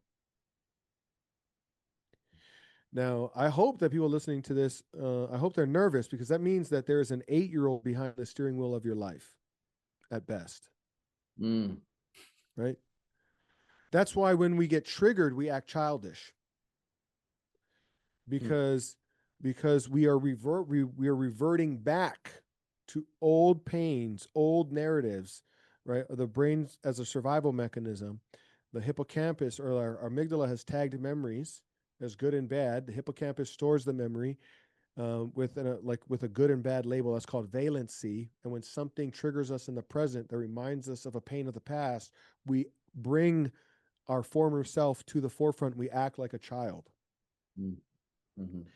So there is I say all that to say that the people who tend to be the most successful are the ones who learn over time how to rewrite the stories of the past, right? How to rewrite those stories, those belief systems that we grew up with from 0 to 7 years old, how to rewrite those in a way that serves them today. And here's the thing that most people get this is the part that most people get wrong. Remember I said that anything that we resent, we attract, create, or become. Anything we judge or haven't learned to love, we attract, create, or become. So if I look back on those stories of my past, right, and I judge them, I think that was wrong of me, that I shouldn't act that way. So if I think of these programs or these schemas as bad, I will imprison myself and continue to live it out. Instead, the real wisdom is looking back and saying, how did it serve me? Being grateful for how it served me, and then you get to graduate to a new level of playing the game, right? So then I can actually replace that thought process in my mind. So those schemas become the voices of the past. Those are the voices of the past. That's where we learned a lot of our programming from, brother, father, teacher, sister, preacher, institution, education, media, social media today. And that narrative, that identity that we created about ourselves in those early ages, that's a story of the past. Our true self, our authentic self, is infinite potential. Mhm. The story we write about ourselves is finite. And so when we change the stories of the past, when we stop living by the voices on the outside, we live in a world that is extremely loud, and it's never been louder than it is today. And every day we're inundated by messages about who we ought to be, supposed to be, need to be, have to be, should be, what it means to be worthy, successful, enlightened. And when we live by those stories outside of ourselves and we judge ourselves based on those, we basically rob ourselves of who we were born to be because we can't live up to who we think we're supposed to be. Mm. And so the people who tend to become the most successful are the ones that stop listening to the voices on the outside and start listening to the voice on the inside. When the Mm. voices on the inside are clearer and louder than the voices on the outside, you become a master of life. There you go, man. Wow. This is absolute fire. I know this is hitting hard and I know we went long, but you know what? When it's good, we roll with it. I have one more thing. If somebody was just join this Living the Legacy Weekly program, this is going to be the first thing they see. What would you say to someone who's thinking about tapping out after a couple of weeks? We don't quit on things. We quit on ourselves. I Mm. didn't tell Emerson to say that either, everyone. Just so you know, I want to make it very clear that that was not influenced by me. But what are they giving up when they decide, yeah, whatever. This is just another program. Like really, are they like you tell me? I mean, what are your thoughts? Well, just like anything in life, that we get out of something what we put into something. That life is just a mirror holding up a reflection of ourselves that we get to look into, right? So, what are we? What are you? If you want to know what you're committed to, look around. Mm-hmm. If you want to know what you're committed to, look around. Mm-hmm. How much money is in the bank? That's what you're committed to. What's the quality of your relationships? That's what you're committed to. Mm-hmm. Right? What is your current health situation? I'm not judging. I'm not judging. I'm not coming from the place of like, I've got it right and you don't, right? I'm just simply asking, you know? So if we look at our health, what does it say? That's what we're committed to. And when we strip away all of the excuses and accept that that's what we've been committed to, then we become brutally honest with ourselves about our current level of commitment. Only then can we recommit ourselves to something different. Right? So it's not about this program. It's about what are you committing to getting out of this program? And if the journey of growth is a journey, not a destination, then that means then that as long as the program exists, then there is value for you to get from it because it's part of the journey. Mm-hmm. But you only get out of it what you put into it. I love that, man. That's a really wonderful answer. I appreciate you saying that because I have a huge heart for anybody who's here because I know everybody has so much more potential, and it's like we can get that together and we do so much better together, right? And having brilliant minds like yours coming here, like I am just like I learned stuff today. I feel like when you connect with people and you come into a room together, you grow, you discover. We got some upcoming themes, and I wish you would be here literally for everyone, but I know we'd probably like I don't know if that's going to happen, but we got a couple of themes coming up and we'll kind of just fly over them real quick. We got decision coming up, thought frequency, breaking paradigms. Like, out of those, like, if you could, I know I just said those, but like, just to encourage people to stick around, put something in for them. And obviously they're going to get something really exciting. I won't even mention, I'll let you share that dessert at the end. There's always dessert at the end here. If you could leave everybody here, whether they're here today live or they're sometime in the future hearing the sound of our voice right now, if you could leave them with one truth or an action to take right now, not tomorrow, but right now, what would it be? Oh man. One truth or one action. I would say one of each. Okay, there you go. The most freeing truth that I've ever discovered, right, is which I've shared several times, is that everything is serving us. Everything is love.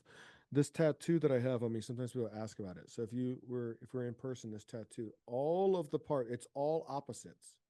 It's all pairs of opposites. You got the pen and the sword, the swallows and the eagles. You have there's a pawn and a king, chess pieces. Like it's just all pairs of opposites. And at the very top, it said because the universe is both, and we can't have one side without the other. That's the illusion that drives most people. That there's some point they're going to have one side without the other, and you won't. We will have support and challenge until we take our last breath. So don't ask for life to get easy. Ask to get better. At the very top up here, it says everything is love, which is not the same as saying that love is everything. It is saying that everything is love, which is essentially like that's why I can say that that challenge that happened between my business partner and I, that was the universe or God or nature, whatever anybody wants to call it. Like everybody has their own term for it, and that's fine. That is the divine wisdom of the universe loving me in a way that I could have never had the courage to love myself. It loved me enough to provide me the challenges to make me the man that I was capable of becoming.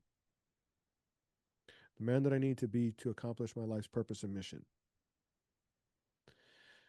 So my lesson to leave you with is that everything is love. And that the greatness of who you are, as you are, the wholeness of who you are, is far greater than any illusion you could have of who you ought to be. The magnificence of what life is greater than any judgment of what you think life is supposed to be. And when you adopt the wisdom to see the hidden order in the apparent chaos of life, you become a master of life rather than the masses of life.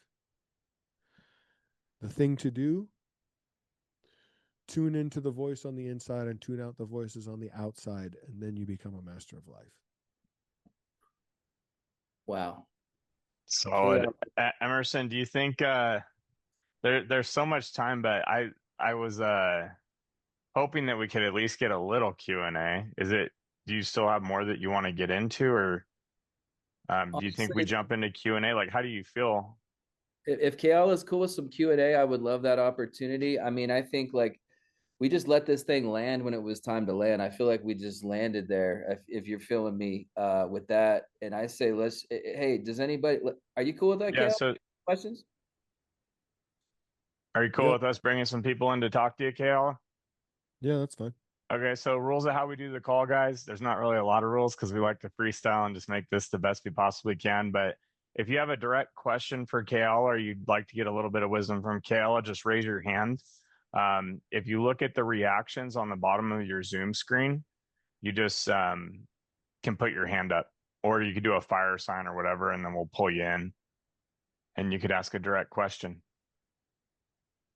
And also, real quick, I'll just preface: please don't tell us your life story before you ask the question. Like, I appreciate it, but like that's happened before. It's kind of like, okay, like, I just want to be mindful of everybody, but I encourage you. Joe Kuski's coming in. Let's roll. What's up, Joe? How you So doing? we're gonna go ahead and unmute Joe. Joe, can you hear us? Yeah, I can hear you perfect. You guys can hear me okay. Thanks a lot for selecting me. Kayla, thank you very much for providing us that information about the failure or possible failure of that business of yours and how you created the solution to bring it back. One question I did have is, how did you find your CEO, or not your CEO, but your CFO?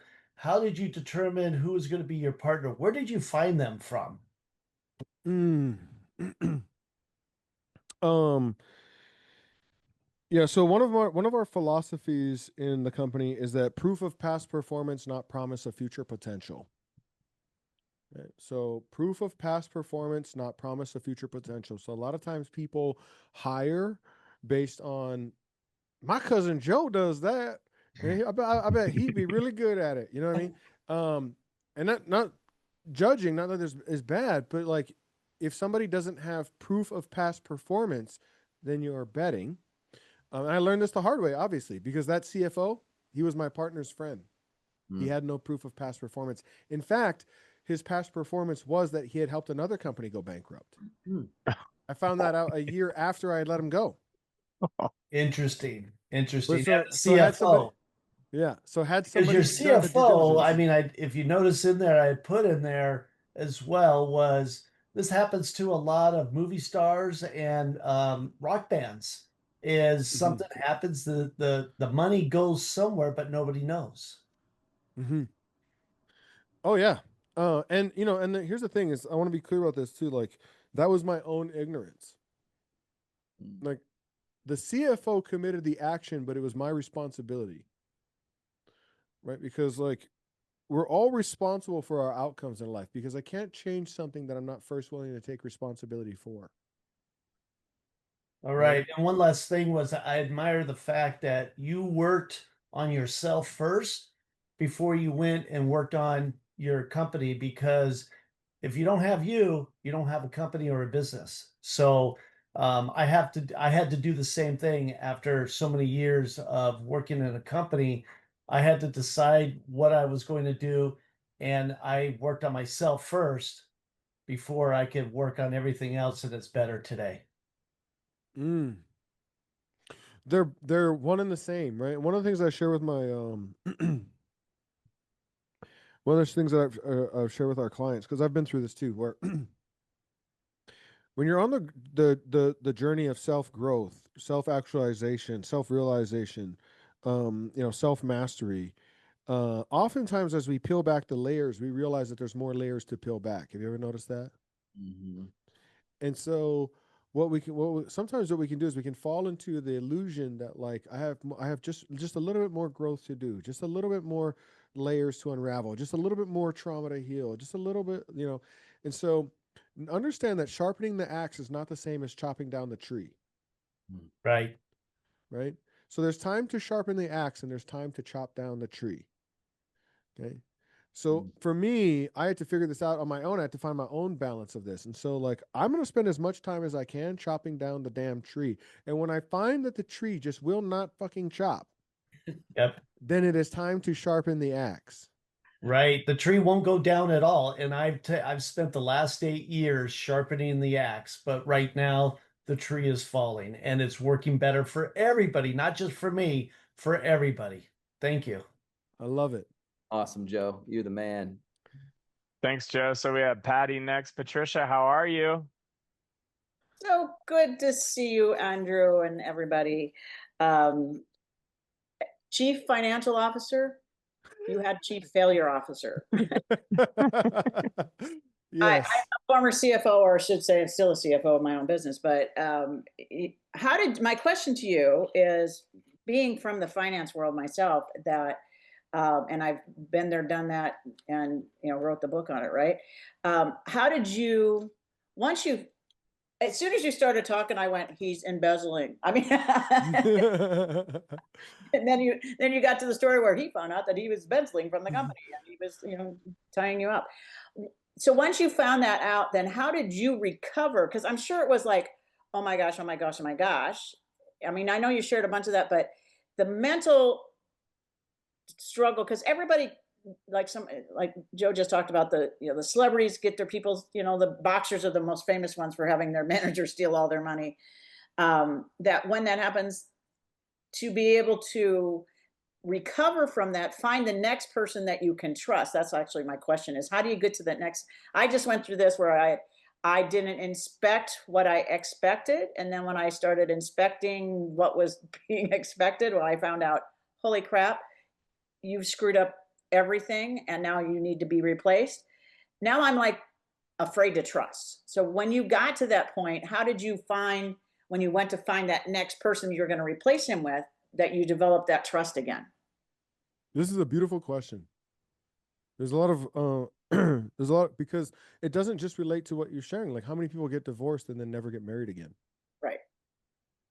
It's a relationship. Business is a relationship. When I was going through that challenge in my life, I knew that I didn't want that experience to define me. I wanted to define that experience. Most of the time what we use that like we have an experience that defines us versus us defining the experience. The reason that I was so committed to like, you know, seeing like owning all of his traits and seeing how that was serving me. And then also at the end, you know, seeing how that was a big benefit to me. And I can literally say to you that I'm thankful for that experience. There's no resentment towards him, none towards the CFO, none towards the COO. If I had it all to do over again, I would wish for the exact same thing. The reason for that, like why I was so committed to that, is because I didn't want to be caught in the trap of, oh my God, I had this bad experience. I'm never going to do that again. And then I limit my future potential, just like somebody who's divorced never gets married again. So here's something to consider. Trust has nothing to do with other people. I can never trust for sure that my fiance is not going to break my heart. I can never trust for sure that my next business partner is not going to steal money. I can never trust for sure, you know, that the next employee I hire isn't going to run off with intellectual property. I can never trust those things for sure. What I trust through doing the work on myself is I trust myself to know that regardless if those things unfold, I will come out on top. I trust that even if those things happen, they're ultimately serving me. I trust that no matter what comes my way, it is ultimately carrying me along my mission. That's what I trust. And so for some people would call it faith. Right? Some people will even will worship and worship but never find that level of faith. Yeah. And I'm not judging that. I'm just saying that that's where trust is really, I trust in myself that no matter what comes my way, it is ultimately to my best benefit. And what I did is I took ownership in his failure because it was ultimately my responsibility to inspect what I expected. And so even the day I fired him, I said, I'm taking totally responsibility for you not having a job here anymore. And you take responsibility for you not doing your part, but I'm taking my part also. And so then when I looked at, I analyzed, and I'm not going to even say failure. I analyzed the situation because like you said, you learn from it and you probably grew leaps and bounds from it. Just like I said, I wasn't going to go back and go do my knee-jerk response. Okay, I'll do everything by myself. I used to do everything by myself and I'm just going to do it all by myself again because I can't trust anybody. And I went, no, that's not really a psychological good thing for me.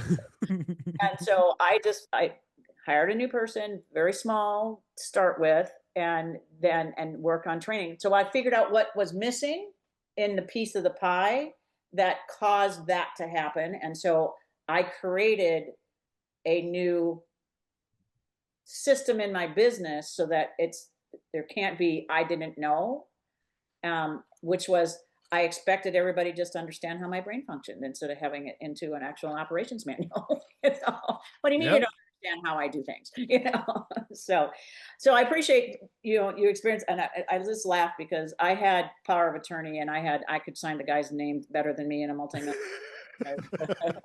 His stockbroker called me one time and said, can you get Tony's signature on here for real? And I said, no, that really is his signature. You just always see my signature of his name. So there's that whole thing, you know, people, you know, the trust factor, and then again, inspect what you expect, and that's usually what happens in businesses as they're, especially if they're exploding. And you know, people, it's not that I distrust people, I just am now more cautious with people and stuff. So I'm glad you shared that with everybody, because I think people miss that, especially people who are at the success level. They don't forget where you came from. Don't forget who brought you to the dance. And those are the stories that got you to where you're at. So I'll have that story in the next 6 months to share with everybody. You rock, Patty. Thank you so much for asking that question. I love it. That was a great question. I'm sure people appreciate that big time. Thank you. Totally. We have Wendell. Hey, Wendell. Well, hello. Good to see everybody. Hello. In my many notes that I've taken today, first page, I took the finding your chief aim as being the goals that we set. Is that correct? Goals that we set are often in contradiction to our chief aim. Okay. All right. So do you believe in goals? Oh, yes. All right. So the way I've set up my goal system, I actually have personal, professional, business, spiritual, and financial. Is that too many goals to be going to at one time? What's the average number of goals someone should work toward to be successful in reaching any of them? I can't really know if that is like, you know, a good number of goals for you or not a good number of goals for you. What like I only set goals around my values, right? So if I set goals and so I want you if a let's say on one side on this side we have I'm going to give a very I give this example in some of our classes. And I don't want to and I want to be clear. I'm not saying that this is what a man or a husband should be. I'm not saying that this is what a wife should be. I'm not saying that this is a husband's role, this is a wife's role. I'm not even saying that a husband has to be a biological male and a wife has to be a biological female. I just cannot also tiptoe around the latest, greatest sensitivity issues. So I'm just going to say what is, okay? So we're going to give a very stereotypical example of a husband and wife. Let's say on one side, Wendell, we have a husband who wakes up every morning. The first thing that he thinks about is the business's projects, business's goals, business people in the business, these sorts of things, the finances of the business. It's like the first thing on his mind every morning when he wakes up. Okay. And then on this side, we have a wife, and the first thing that she wakes up, his wife, and the first thing that she thinks about in the morning when she wakes up is the kids' health, kids' education, kids' school, kids' after school programs. It's the kids, right? It feels like her whole life revolves around the kids. Okay. If he sets a goal to go to the gym and get in shape, he is very unlikely to achieve that goal because by nature, all of his resources are going into the thing that he values most, his business. If she sets a goal to, you know, build a business because she wants to be financially independent of her husband, she's very unlikely to build that business.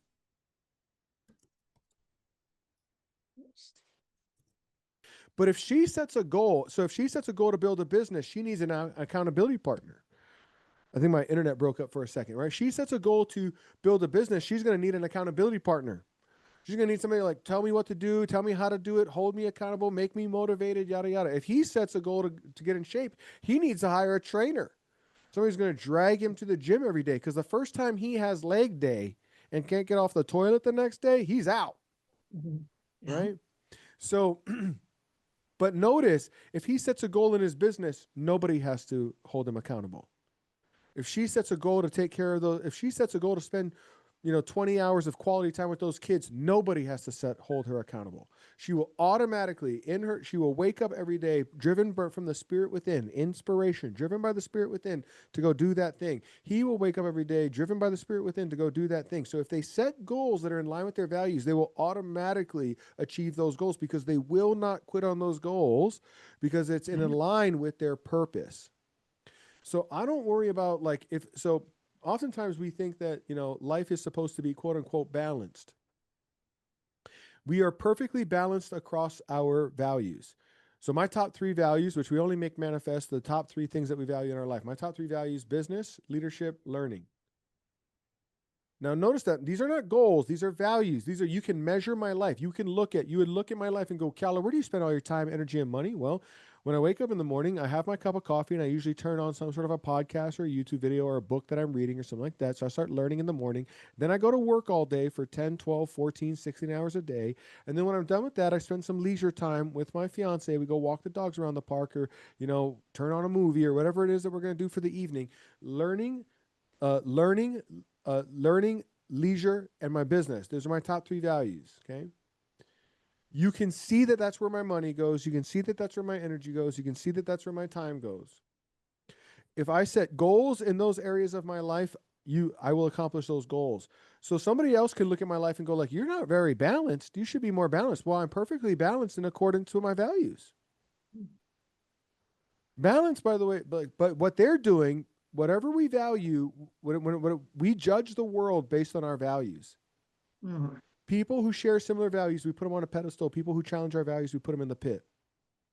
Mm-hmm. And so when somebody says to me, Keala, you're out of balance, they're judging it based on what they value.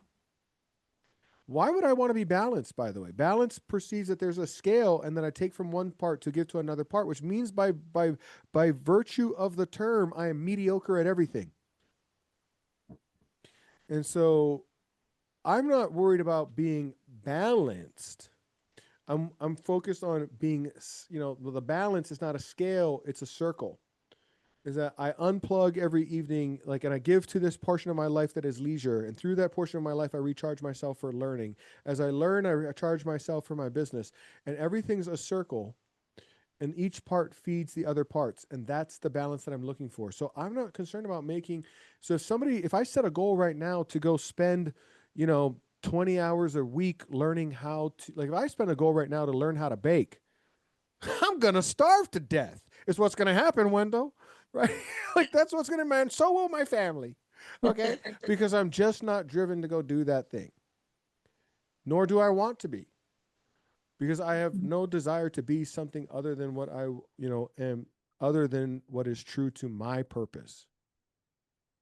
Thank you. Thank you very much. You're Perfect. welcome. Yeah, thanks You're for welcome. Thank you, Wendell.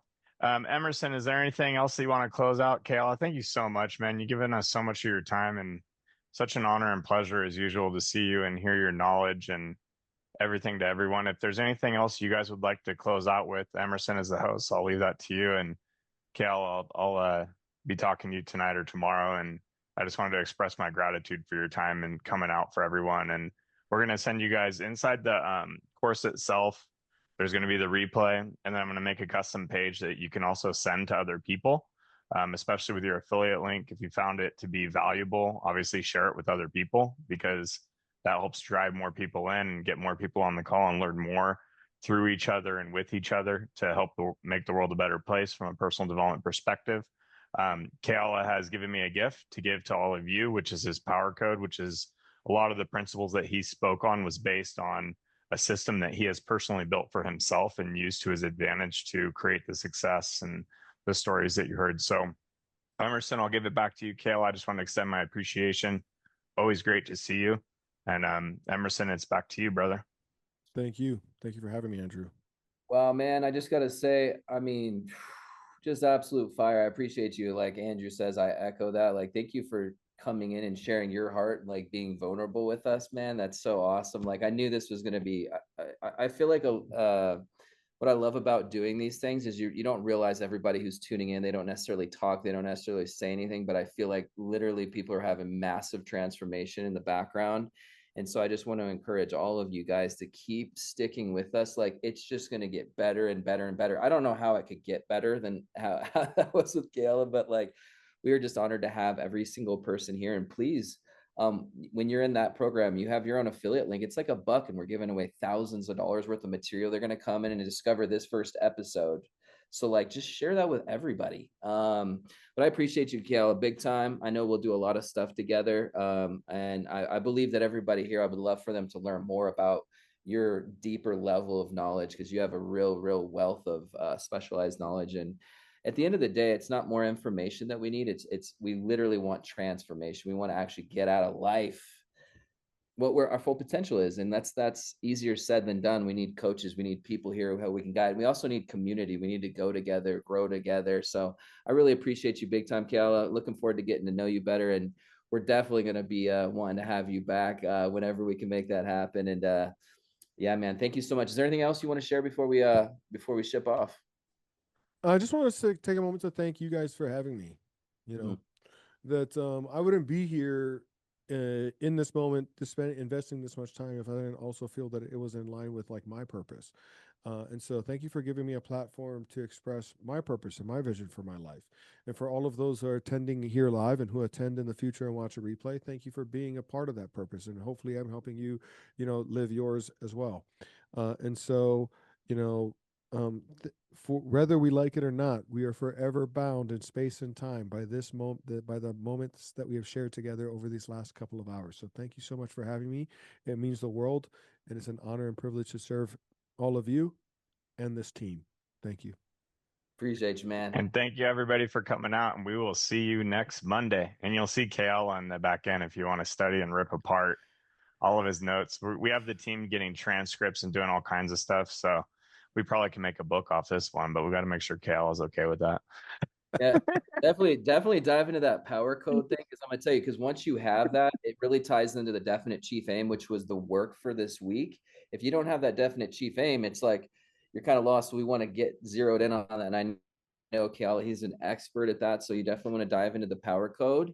And yeah, we'll see you guys. We'll see you guys on the next one. Hopefully every single person that's on here we see again. And we appreciate you guys. Thank you for taking the time out of your lives to share it with us. Okay, bye Bye. everyone. Great to see you all. Thank you for coming out.